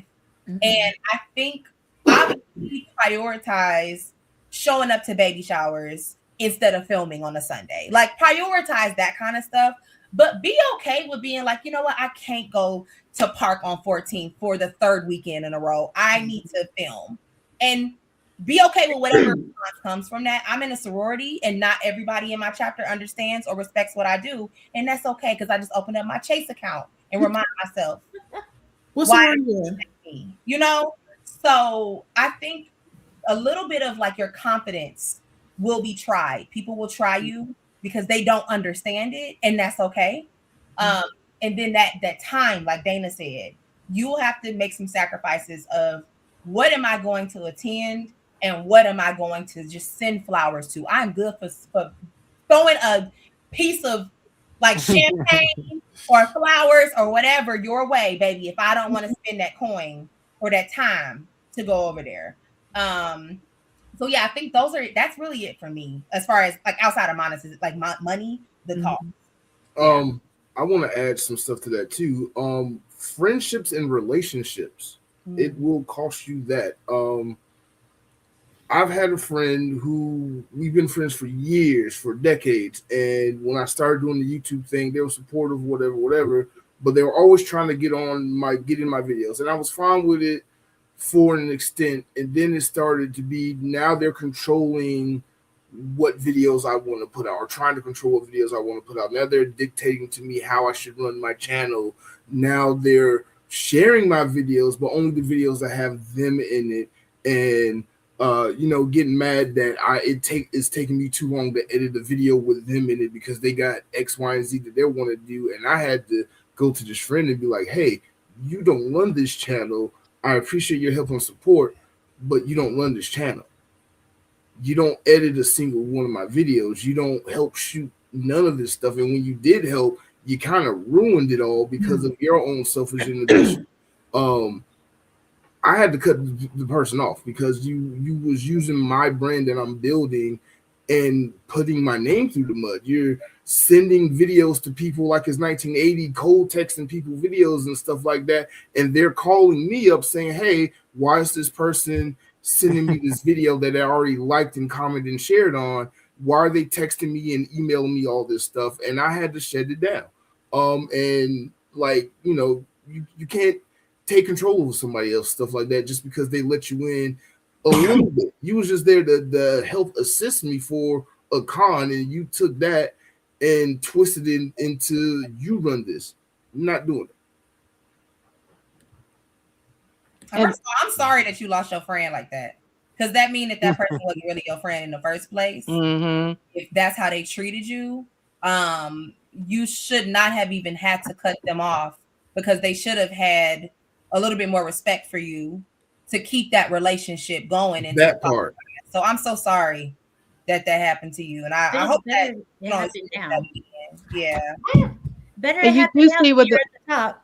Yeah, and you do see with a lot of I've heard from content creators that I'm friends with that they have experienced that, along with people that want to ride the coattails. Like that part too. If that means they could be part of the red carpet, everything else, you didn't do none of the work, but you want to have all the perks of coming with me. And it's like, look, are you chipping in some of this costs or something? If you want the free ride, please. But it's one of those that, like they said, things like this will show you who people are, and you got to believe it. And as my grandma said, every year you need to evaluate the people around you like a job. They're either going to get promoted or demoted. You got associates, you got acquaintances, you got friends, and don't jump everybody up to that friend level and give them friend benefits. Facts. Especially like with that coattail thing you said. That happened to me a lot. People were like, "Oh, I'll come and help you at this con or whatever," so they get a free pass. Yeah, and then they disappear with the pass, and I'm like, "Oh, never again." So I make it a point, and Marcel knows this because he's been on my team. If you're coming with me, Blerdography, to a con, doing a convention, we are working first. Yeah. Until I am satisfied with what we have, and then I put the camera down. Then you can go enjoy the con. But we are going to be working while we're here first. The work should be your enjoyment. If you catch my drift, you should enjoy the work we're doing, not trying to work to get the fun stuff done. This is me calling you out, Marc. Go for it. Here we go. Go for it. I know what you about to say. AWA. I know what you about to say. Okay, you already know. He's over here like, we are here to work. Marc, where you at? Oh, y'all down. I'm on my way. Yeah, we had to go back to the room. Like, Marc, where you at? It's been like 2 hours, bro. Hey, look, we walking in right now, boy. AWA was one of those cons where I was like, you know what? I just got to get the room. Stop trying to be cheap. Just get the room. Stop trying to be cheap. Just get the room. And don't go drinking with Supreme Attorney. Because she had I did that at Dragon Con, but at AWA I was fine. And I was lit the whole time. What's AWA? Anime Weekend Atlanta. Okay. Yeah, you can go drink with me. Don't give me Everclear. Good. We didn't give you Everclear at Dragon Con. Okay, what was it? Moonshine? I don't know what happened that night. I don't even want Was to talk it about Everclear it. or Moonshine? Don't Things try I to should stay blame away from. nobody else for what you did at Dragon Con because you told me your goal was to get an IV. You No, did say that was that. my goal, but it did happen. It was my goal for the cruise. Did not happen either. First of all, that's my husband in the comments talking about Everclear. Literally. Right. Literally. It was Everclear or one of the two got me messed up. I will never do Everclear that is again. moonshine. It's the same thing. It's high proof alcohol, you know. Okay, so we learned Supreme cannot handle the Supreme liquor. I learned so much about you from Dragon Con last year. Aww. You are a real lawyer, and I'm Am just leave it at that. I guess. I Okay, don't but know. when I go drinking, let me just not talk about that. You just heard me say I went to Mardi Gras and threw a party in somebody's house who I do not know because I needed to use the restroom. That is not normal person behavior, by the way. That's what happened, and it was a lit party. You're welcome. 2020 Mardi Gras. I love how she ends all of her chaos statements with "You're welcome." Like nobody's thanking you. We did. We never had so much action in his house before until I showed up. That's his fault. Don't live in the French Quarter. Don't live in the French Quarter. Illusions of grandeur. Okay. But I will say his bathroom was very clean, and I appreciate him. Thank you. I wonder if he appreciated you. He let everybody in the house. We cranked up the music. True. He had great liquor. We had a great time. So, Mikyla, if you're ever going to a convention, like BlerdCon next week, for example, hang out with the Supreme Attorney. Okay. From the sounds of it, I shouldn't. But if you hang out with me, please don't go around screaming, "You're a lawyer! Shut up! Shut up!" Why you try to blow up her spot like that? Yeah, right? man. That's my government name. I am not an Try to blow up attorney. your spot. I've seen him do it. Right? You're an attorney. Who? At that moment, I am not I know what to do not to get arrested. Right now, I'm Roger Rabbit. I am not an attorney. Right? Let me be in my cosplay. My only thing about hanging out with you at the con is this, and we're gonna get back to the content stuff in a second. At some point I put the camera down and I'm like, cool, time to not be responsible. But with you, I have to be the responsible adult, and that's the issue. I also want to get lit. I can't.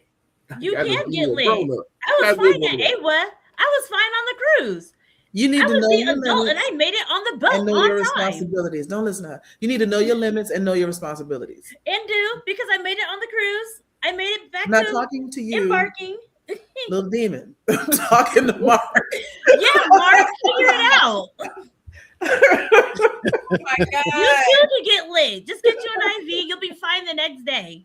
BlerdCon is You'll gonna be fine within an hour. That is young behavior because That's I a can't good even comment, imagine that with my big age trying to get an IV for anything other than anesthetic for surgery. Like I do not aspire. Joy, I will tell you that IV is a game changer. I think that's why I didn't get Concrete either. It gave me energy. She was so proud when she came back with that IV. Going forward, if I have to have them come to my hotel room, that's going to happen. So Mikyla, you learned some things today. I did. I learned a lot of things today. So you can hang with us. Our eyes have been opened with this group. I learned a lot of things today, and I will absolutely make sure that if we are ever in the same room, I'm across from it. Yes. I'm in on the other side. Because baby, she seemed like she about to have us on TMZ. Okay? Yes. I have already been on TMZ. It's not that bad. All right, and we're done. It's not that bad. It's These are differences in brands that we're looking at right here. Baby. You know? But you know what? I love her brand though. This her. Period. I can tell this how she really is. And I love she is. Yes. It is. This is her genuine, authentic self. Yeah. I love you that. You should see me in court. Actually, in court, I'm way different. I'm not gonna lie. In court, I'm way different. You told the judge it's D. Williams, and I was like, that's definitely something you would do. You told the judge. Why is that? My name is not hard. Her last name is D. Williams, and he kept saying Williams. She's like, D. Williams. Say it with me, D. Williams. Period. And she got in trouble me. To a judge, though. That's the judge in court. Mhm. Yeah. Because that's my name. Yeah, I agree. I feel like if you can say all these other names that are very difficult, you should be able to use my name is not hard. As somebody named Mikyla, getting called Mikyla constantly, yeah. I don't give a damn. I'll correct Bob Iger. I don't Thank you. Am I not supposed to correct somebody just because he has a dress on? Literally. Girl, you mean that thing. What are we doing? So I feel like this last maybe 5 minutes or so should be the pilot for Chaos Twins. Like, okay, Chaos. Is it frowned upon to get murdered? Maybe not cosplaying. You know what? This is a good question. Actually, since a lot of us were press corps for Dragon Con, they specifically were like, do not come to these interviews in cosplay because it's a serious situation. But most, I would say maybe it's a 50-50. You know, people showing up to a con with cosplay on or not. Like a lot of people just run around in jeans and t-shirts, taking pictures of other people. So you do not have to be dressed at all. You do not have to be dressed in cosplay at all to come to a con. I had to say that because at AWA, they did have to put on the rules stanchion, please do not be nude. Because people kind of like rock some Adam and Eve, I guess. Like, please have clothes on. You must have on underwear and not too much side boob. Like, they was dead serious about that. Because some cosplayers go a little too far. Right. They do. Yeah. Mm-hmm. So they had to make rules. If this body gets how I want it to be, those rules are going to be for me. I've already commissioned 2 costumes from B. Cunningham. Oh, really? Mm-hmm. Yeah, I want to be Lilu from Fifth Element. Oh yeah, that would be nice. Right? Mm-hmm. I want to do. If you do Lilu, I'll do Corbin Dallas. No, I won't. No. I'll do Ruby Rod with you. Ruby! Mikyla, I have a question for you, Mikyla. I remember in the last show you was on, you said you don't do conventions or you didn't consider yourself a nerd. I want to ask, would you consider ever going to a convention and covering that convention on your on your platforms? Yeah, I would 100% attend one. I would go to a con. I don't know that I would cosplay because I genuinely just think I don't understand the craft enough to respect enough to do it right. But I would absolutely go to a con. I would like film it and like show my experience as a first timer. Mm-hmm. But yeah, like I just have never gone. I've never been invited by like an outlet or whatever to go. Where do you live? And yeah, you said where do you live? Where do you live? I live in Maryland. Oh, yeah. Come to BlerdCon in DC next weekend. Why wouldn't you come to BlerdCon? Just come. We're going to be at BlerdCon the 6th through the 9th. Yeah, like right by Reagan Airport. Oh, yeah. At the Hyatt Regency, Crystal City. Yeah. What you mean like next week? Like we're all coming. Yeah, May 6th is when the con kicks off. She means March. I mean, not May, March. Sorry, March 6th. Wait, do I have to register or anything? What do I need to do? Just buy a badge. Yeah. Okay, I don't know none. What does that mean? We will send you the link. It's like buying a ticket to it's a 3-day affair. But she could also probably apply as a content creator to get a content creator badge. Do all that. I want. We'll have fun.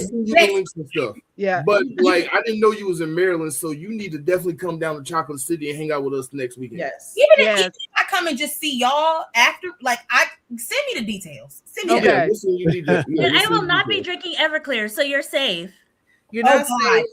Never say you're safe. And also, Marc, let me clear this up too, because I don't want people thinking that I'm a mean girl or stuck up. The only reason I said I'm not a nerd is because, in the sense of the reason that I started to do this, it was not from being bullied and from what I've seen a lot of people experience. I've seen a lot of people say like I was for liking certain content or I was the weird kid or whatever. In high school, I was the bully's bully. I was the person, like I told y'all last time, who was like logging into the computer and making people not be able to go to prom for bullying the kids with special needs. That was me. Like that. So I feel like I want to make sure that people don't think that me saying that I'm not a nerd is not me like downplaying like anybody's experience or whatever. It's literally just like I know I was a hot girl. I am a hot girl. Like I know who I am. And so at the end of the day, when I go to cons, I want to make sure I am here as a guest. I am here as an observer. I am not in the community the way people who have been in this for 20 years are in the community. And I would never want to disrespect nobody by messing up cosplay. So, couple of things. My call you out face is back. I feel like you can't really mess that up because, like, I do closet cosplay. Ma'am, So hang on. Cosplay aside, cosplay doesn't necessarily make you a nerd. That's a different form. It's a type of interest. But your channel, you said you started off doing reviews of the Twilight Zone. I started off doing like Disney villain content, and then I pivoted into Twilight Zone, and then people were like, can you also watch Star Wars? Because I started saying I've never seen Star Wars, I've never seen Lord of the Rings, so they started to make me watch those things, and then I enjoyed it as I watched it. Yeah, you're a baby nerd. Yeah, you're a nerd. And I'm like, the way it's defined now is really like I like sci-fi, I have special interest in certain things, and I'm not afraid to talk about it. Sometimes ad nauseum with people, and I've done some analysis on certain things. Like, so your analysis on Lord of the Rings, your discussions around like Star Trek and everything. You probably were not a nerd in high school, like you said. You didn't know about all this stuff, but you have since dipped a toe. You're like 3 toes deep into nerdom right now. Yeah. So that's enough to come to a con. That's plenty to come to. I'm just like, I don't want to disrespect nobody. So I'm like, if this is a space that's like, no, this is for people who've been doing this for 30 years, I'm like, I ain't in it. As a matter of fact, I got a friend where you have to be respectful. Like, don't make fun of a guy because he's wearing a maid outfit. That's a whole thing. It's no. Because first of all, I'm like, I could never even create any of those outfits. So one, it's admiration. Most of it is like, how the hell are you getting this tail to stay on and it's 90 degrees out here? Right. You know, like, how did you feel even Billy Jewish being a nerd? I'm screaming. Yeah, you're a little nerd. It's okay. It's okay. We're gonna get you there. We're gonna start you off next weekend at Blerdcon, because Blerd is Black nerd. And right. So this will be the blackest convention you'll go to. It's a great place to start. I'm gonna learn how to play spades. I cannot wait. Okay. Listen, I'm going in incognito.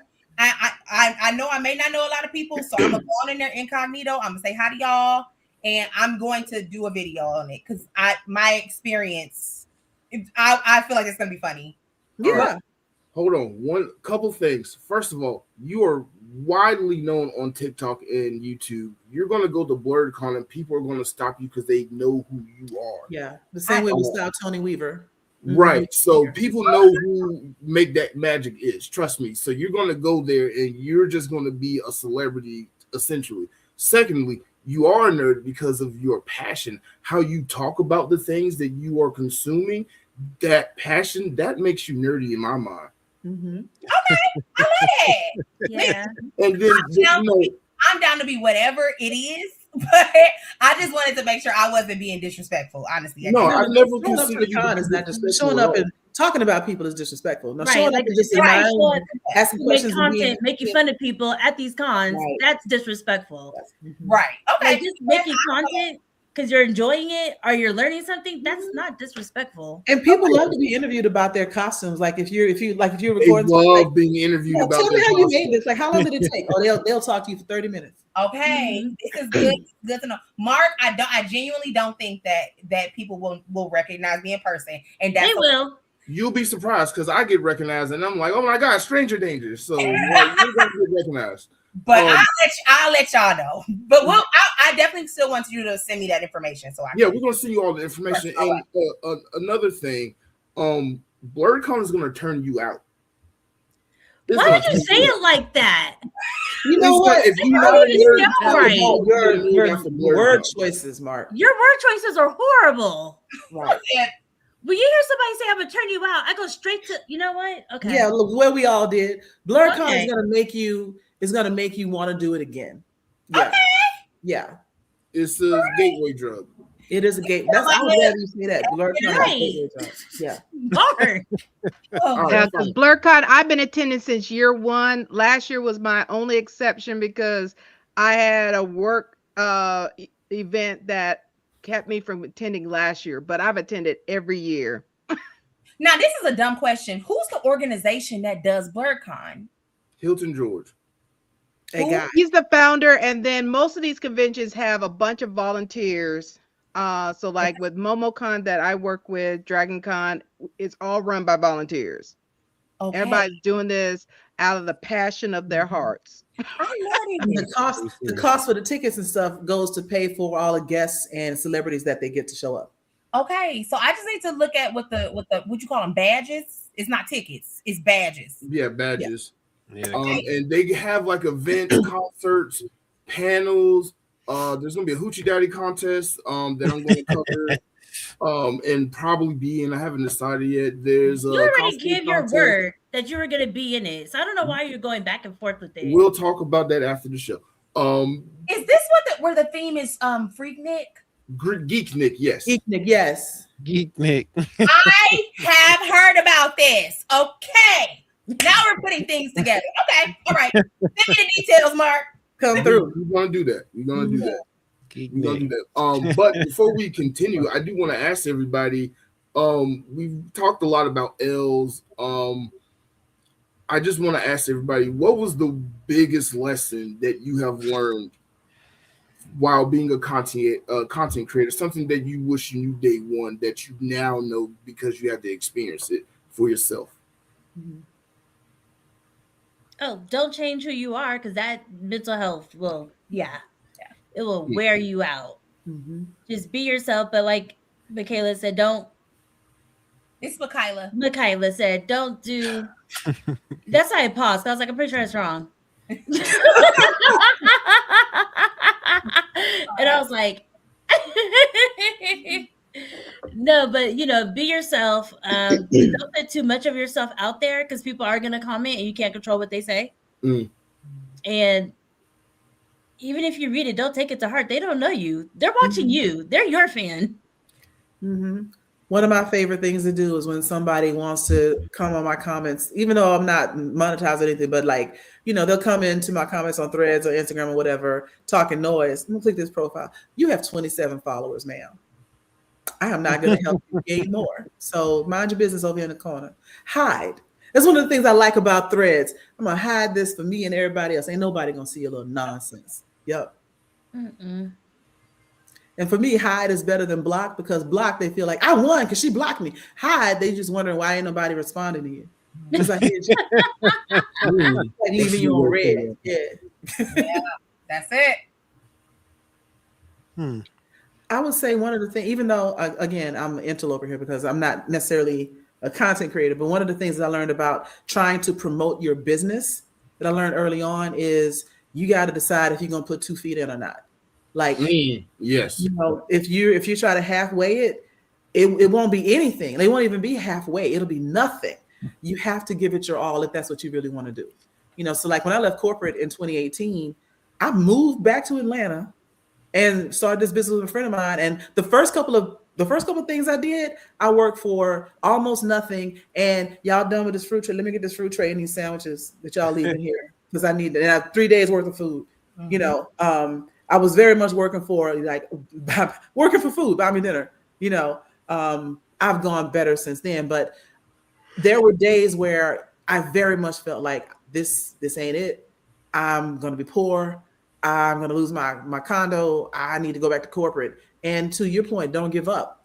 All of a sudden, I can't even tell you when or what it was, but all of a sudden, I started gaining traction. And then once I started gaining traction, I've never looked back. So, that part of my business, that part of my life, that business has been going strong since 2018 with no, it's only going up, ever since then, which is what I do full time. But if I had tried to do my business partner, I have a silent partner because we started this business together.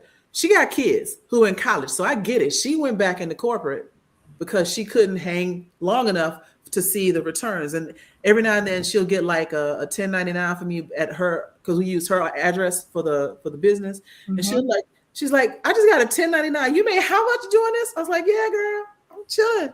Yeah. But there is a privilege of not having any kids that allowed me to be hungry for a while and put my all into it. But I would say, if you're going to do it, be serious about what you're going to do. Yeah. And for me, I've had this conversation with several content creators because with us doing this for 6 years, and then my different hats, a lot of content creators like passion is great, but you really have to have that time management for yourself, because you there are so many that want to do so much stuff, and you'll end up stressing yourself out. You end up burning yourself out because you're trying to do all this, and because now you have this platform, you could still do it, but you can take your time, knock this out before you start adding all these, all the stuff on your plate, because like we talked about, most people who are doing this is balancing a full-time job and the rest of life, because life has been lifing these last year and some change.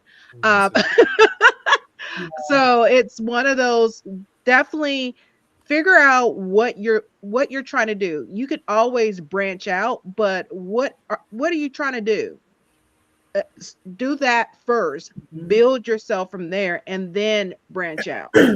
Because that's what we did with Moana Nui. Like, if you look at our early stuff, we weren't doing all these segments we're doing now. We slowly, started doing our segments, like our what you're watching, our mental health. And then that's when we started partnering with Blerdography with Marc. Was like, hey, let's do this Blerdkast together. And we kicked it off last year at MomoCon. But it's one of those, we slowly expanded. Don't start off like I'm gonna do these 20 different things, and then you're trying to figure out how you're gonna get everything out there. Right, because like even Rihanna started off just singing, and then she added makeup, and then she added clothes. And now she's singing.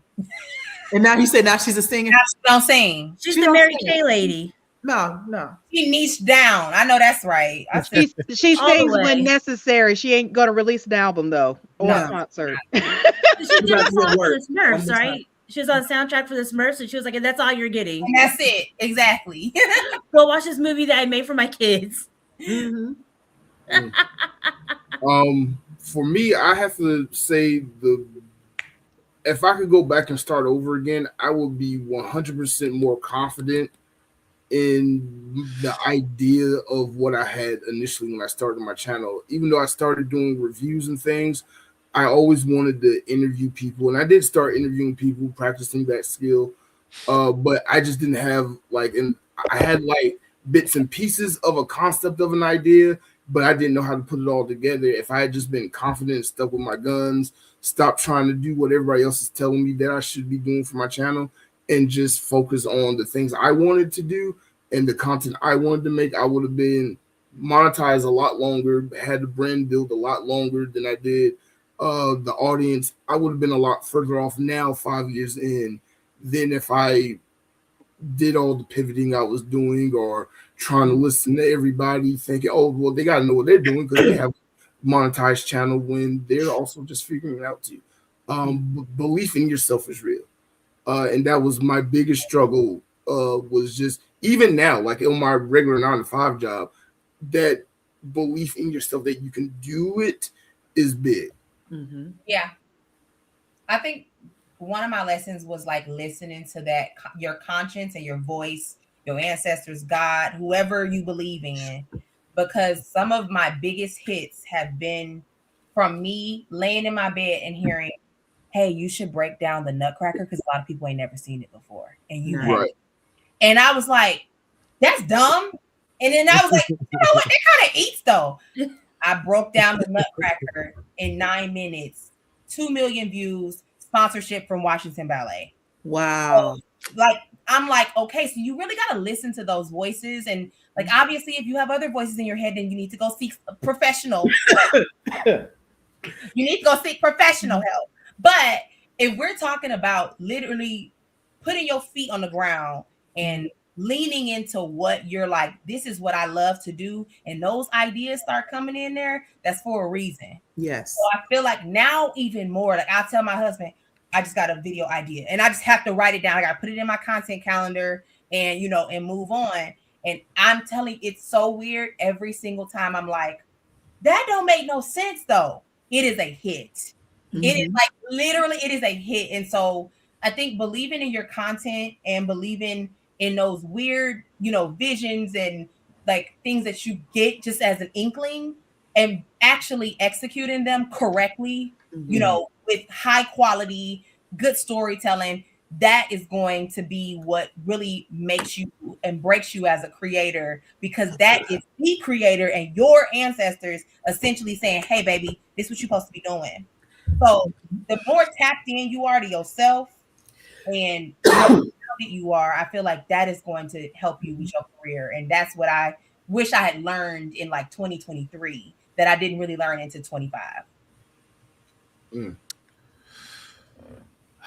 Yep, you know, with the fear of sounding like what everyone else had already said. Because honestly, I do feel as if we're all saying the same thing, and it's only to reinforce what we're saying is that you really do have to put what someone said earlier. If you both feet in and just believing in yourself and just having that resilience and keep going forward. That's really ultimately what it's about. To be honest with you, you have to make the decision that this is what you're going to do and go for it. And that, honestly, that goes for anything in life, to be honest with you. So, yeah, and that includes, I think a big mistake a lot of people make in the beginning, especially beginners, we tend to rely on friends, and we get discouraged a lot of times when friends aren't there for us, or family, like, you know, and it's only your mama, only your daddy that click like on your video and didn't even watch it all the way through, you know. And you know, that's I think that's such a backwards way of looking at it, because a lot of times you get the biggest support from people that don't know you. And I think unfortunately it does discourage a lot of people in the beginning that having that. But again, it goes back to believing in yourself. Keep going, both feet in. Just keep going, stay strong. Because even when I started, hey man, for every person I got to agree to come on the podcast, there were 2 or 3 that ghosted me, gave me some crazy excuse at the time we were supposed to meet. You know, just all kinds of. It's just people. But again, it just goes back to just rolling it off and you got to keep it moving. Don't get me wrong. I know we talked earlier about wanting to say bad things to people and things like that. There were so many times, trust me, because I would literally spend like an hour researching the people. I'm writing questions and things. And then you call me. We supposed to meet at 12 at 11:59. You tell me, but all right, man. But and that happened several times. But you know, you just have to keep going and make up your mind that this is what you're going to do. Make up your mind and just do it, because unfortunately it is a poison that I've fallen victim to a lot of times. You lie to yourself, and then you lose your confidence because you've lied to yourself. You told yourself you was going to do this today. You didn't do it, and if you miss it one time, it's not a big deal. But over time, it does kind of turn into like a poison in you, you know. So that's why it's so important to stick to what you say. It's like you miss a deadline one time, you know, not a big deal. It's not the end of the world. No one's over your shoulder going to fire you, or, you know, whatever. But you do that over a period of time, 6 months, you know, a year turns into 5 years. And it's like, you know, like, wow, I wrote this idea for a video down how long ago, and I still haven't done it. And it makes you not believe in yourself. So to turn that around, that's why you have to believe in yourself and make up your mind to what you're going to do and stick to doing it. I agreed. And I've learned this because me and you have dealt with each other a lot, but stop comparing yourself to other people. I know that was my biggest lesson I had to learn. Everybody is the thief of joy. Say what? Comparison is the thief of joy. Yeah. Yeah. Everybody has their own journey in content creation. Your path is not going to be the same as Make That Magic or the Content Bebop or Supreme Eternity, Moana Nui. Everybody's path is different. You got to stick to what works for you, not what you think is going to work for you, and not what you're trying to do. Stick with what works for you. Add on stuff as you go. I was the type of person where I wanted to do something, and I would just throw stuff at it, and just keep adding on all these different ideas of stuff to do and just burning myself out. Now I'm just like, nope, just stick to this one thing. And if other stuff happen, maybe, but just stick to the one thing. But everybody has their own path. Learn what your path is and just enjoy your journey. This is your journey. This is not a competition. But then I know me and Marc were talking about the difference between a influencer and a content creator. And I think it's a huge difference. I think people need to understand the difference. Yep. So I didn't learn it until 2020 when COVID happened. And all of a sudden the people I was following, they were not that interesting anymore. They couldn't go outside. So they couldn't influence me to go do anything.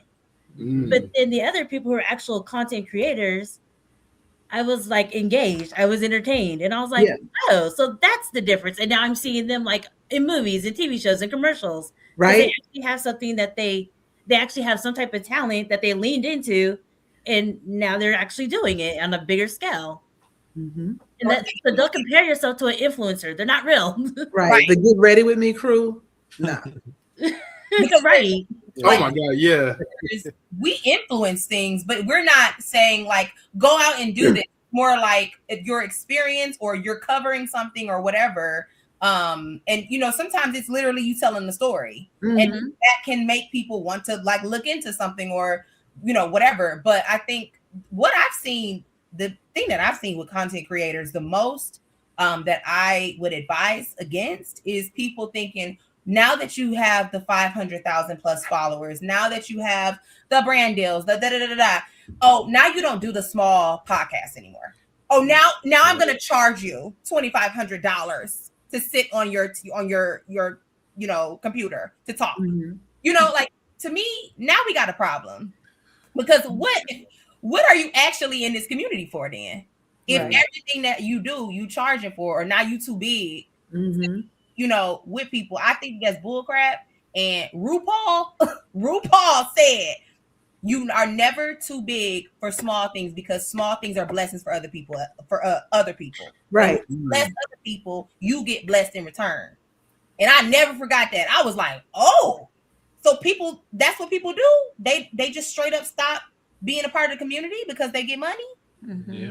That's so what myself, I'd never be a part of that. That's not at all what I got going on. So literally anybody can hit me and be like, yo, can you join my podcast? Or I would love to, you know, talk to this. I'm like, yeah. Why not? right. Yeah, like you said, like you can influence people, but you still have something. So I could see you like you're already on a bigger scale. Mm-hmm. You're already on the red carpet. Right. But somebody who's an influencer, they can't do that. No. And sometimes, like you said, it seems like some people get to that level and then they go to influencer. And it's like, wait, I followed you first because I thought you were interesting. Your content was interesting. And now you're just pandering all these things that I do not want. Yeah, you're just selling stuff, literally. I do not need this skincare from you. Right. Like, tell me your take on this movie, though. Mm-hmm. I don't care about the products they use in the movie. Just tell me about the movie. Yeah. I don't do a lot of product stuff. People pitch stuff to me all the time. I don't do that. The one CPG thing that I am working with, though, is Clearly Canadian because they're nostalgic.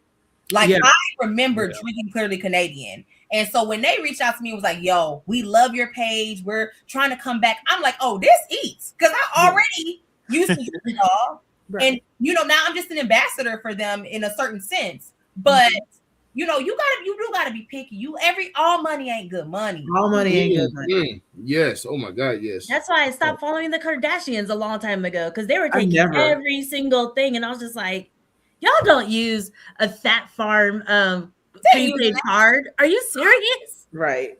I was so done. I was like, okay, we're done here. I know you guys don't even know what a prepaid is. Stop. They were fabricated from the beginning, though.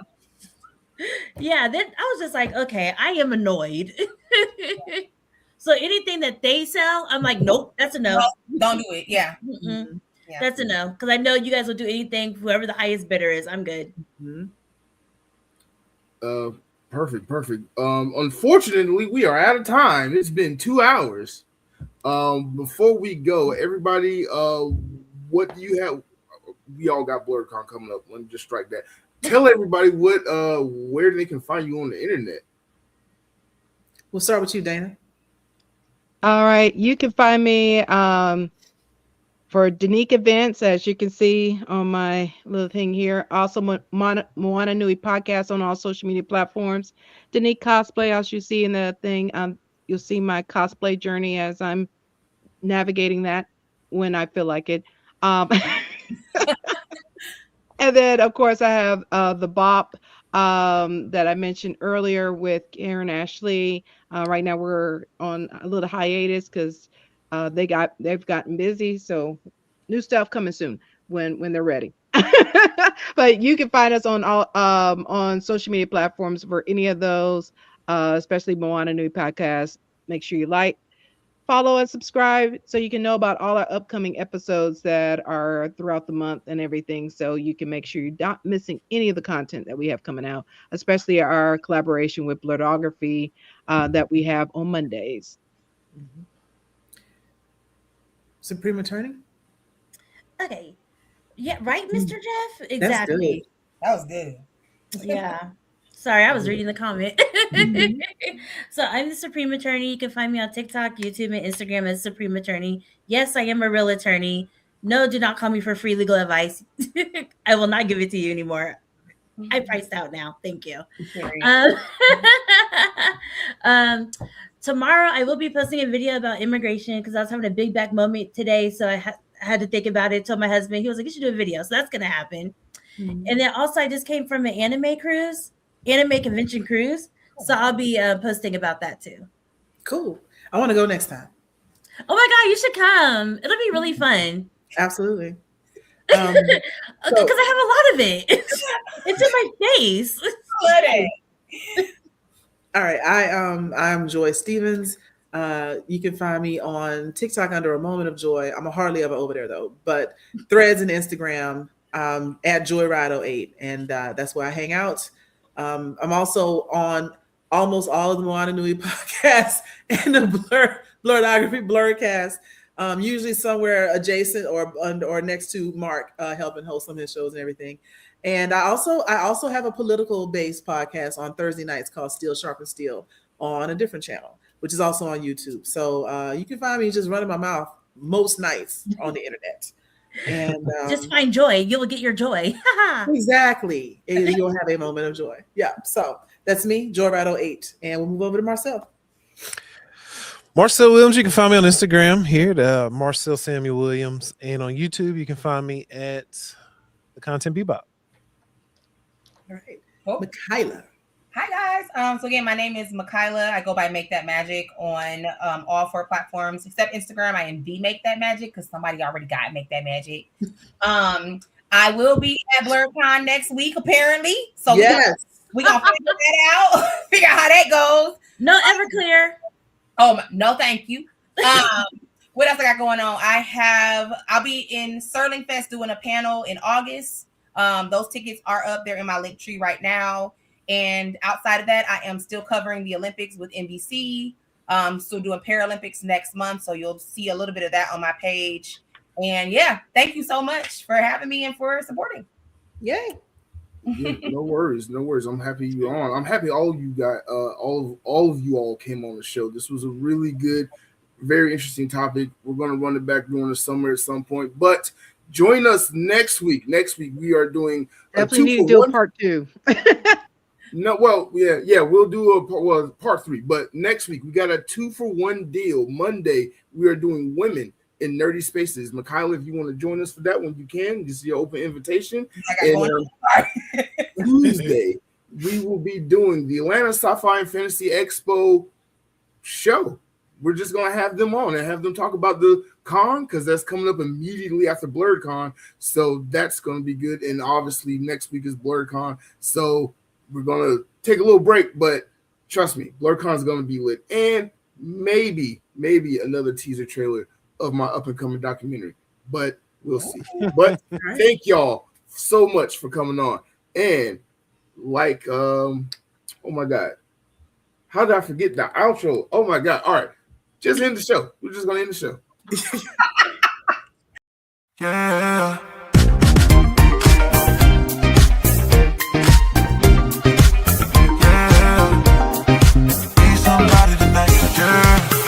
Love it how you move it, how you wind it up. We can jump into it, we can line it up. We can stay slow with you, me. We can stay slow with you, me. Yeah. Be somebody tonight, doing that dance, digging that dance. I love. Be somebody tonight, be somebody tonight. Pull up on me. We've got so much to see. Maybe I can show you now. Tear your top with the top down. Baby, I don't wanna hit the friend zone. Boy, like I'm in the end zone. When you're right back, I'm local.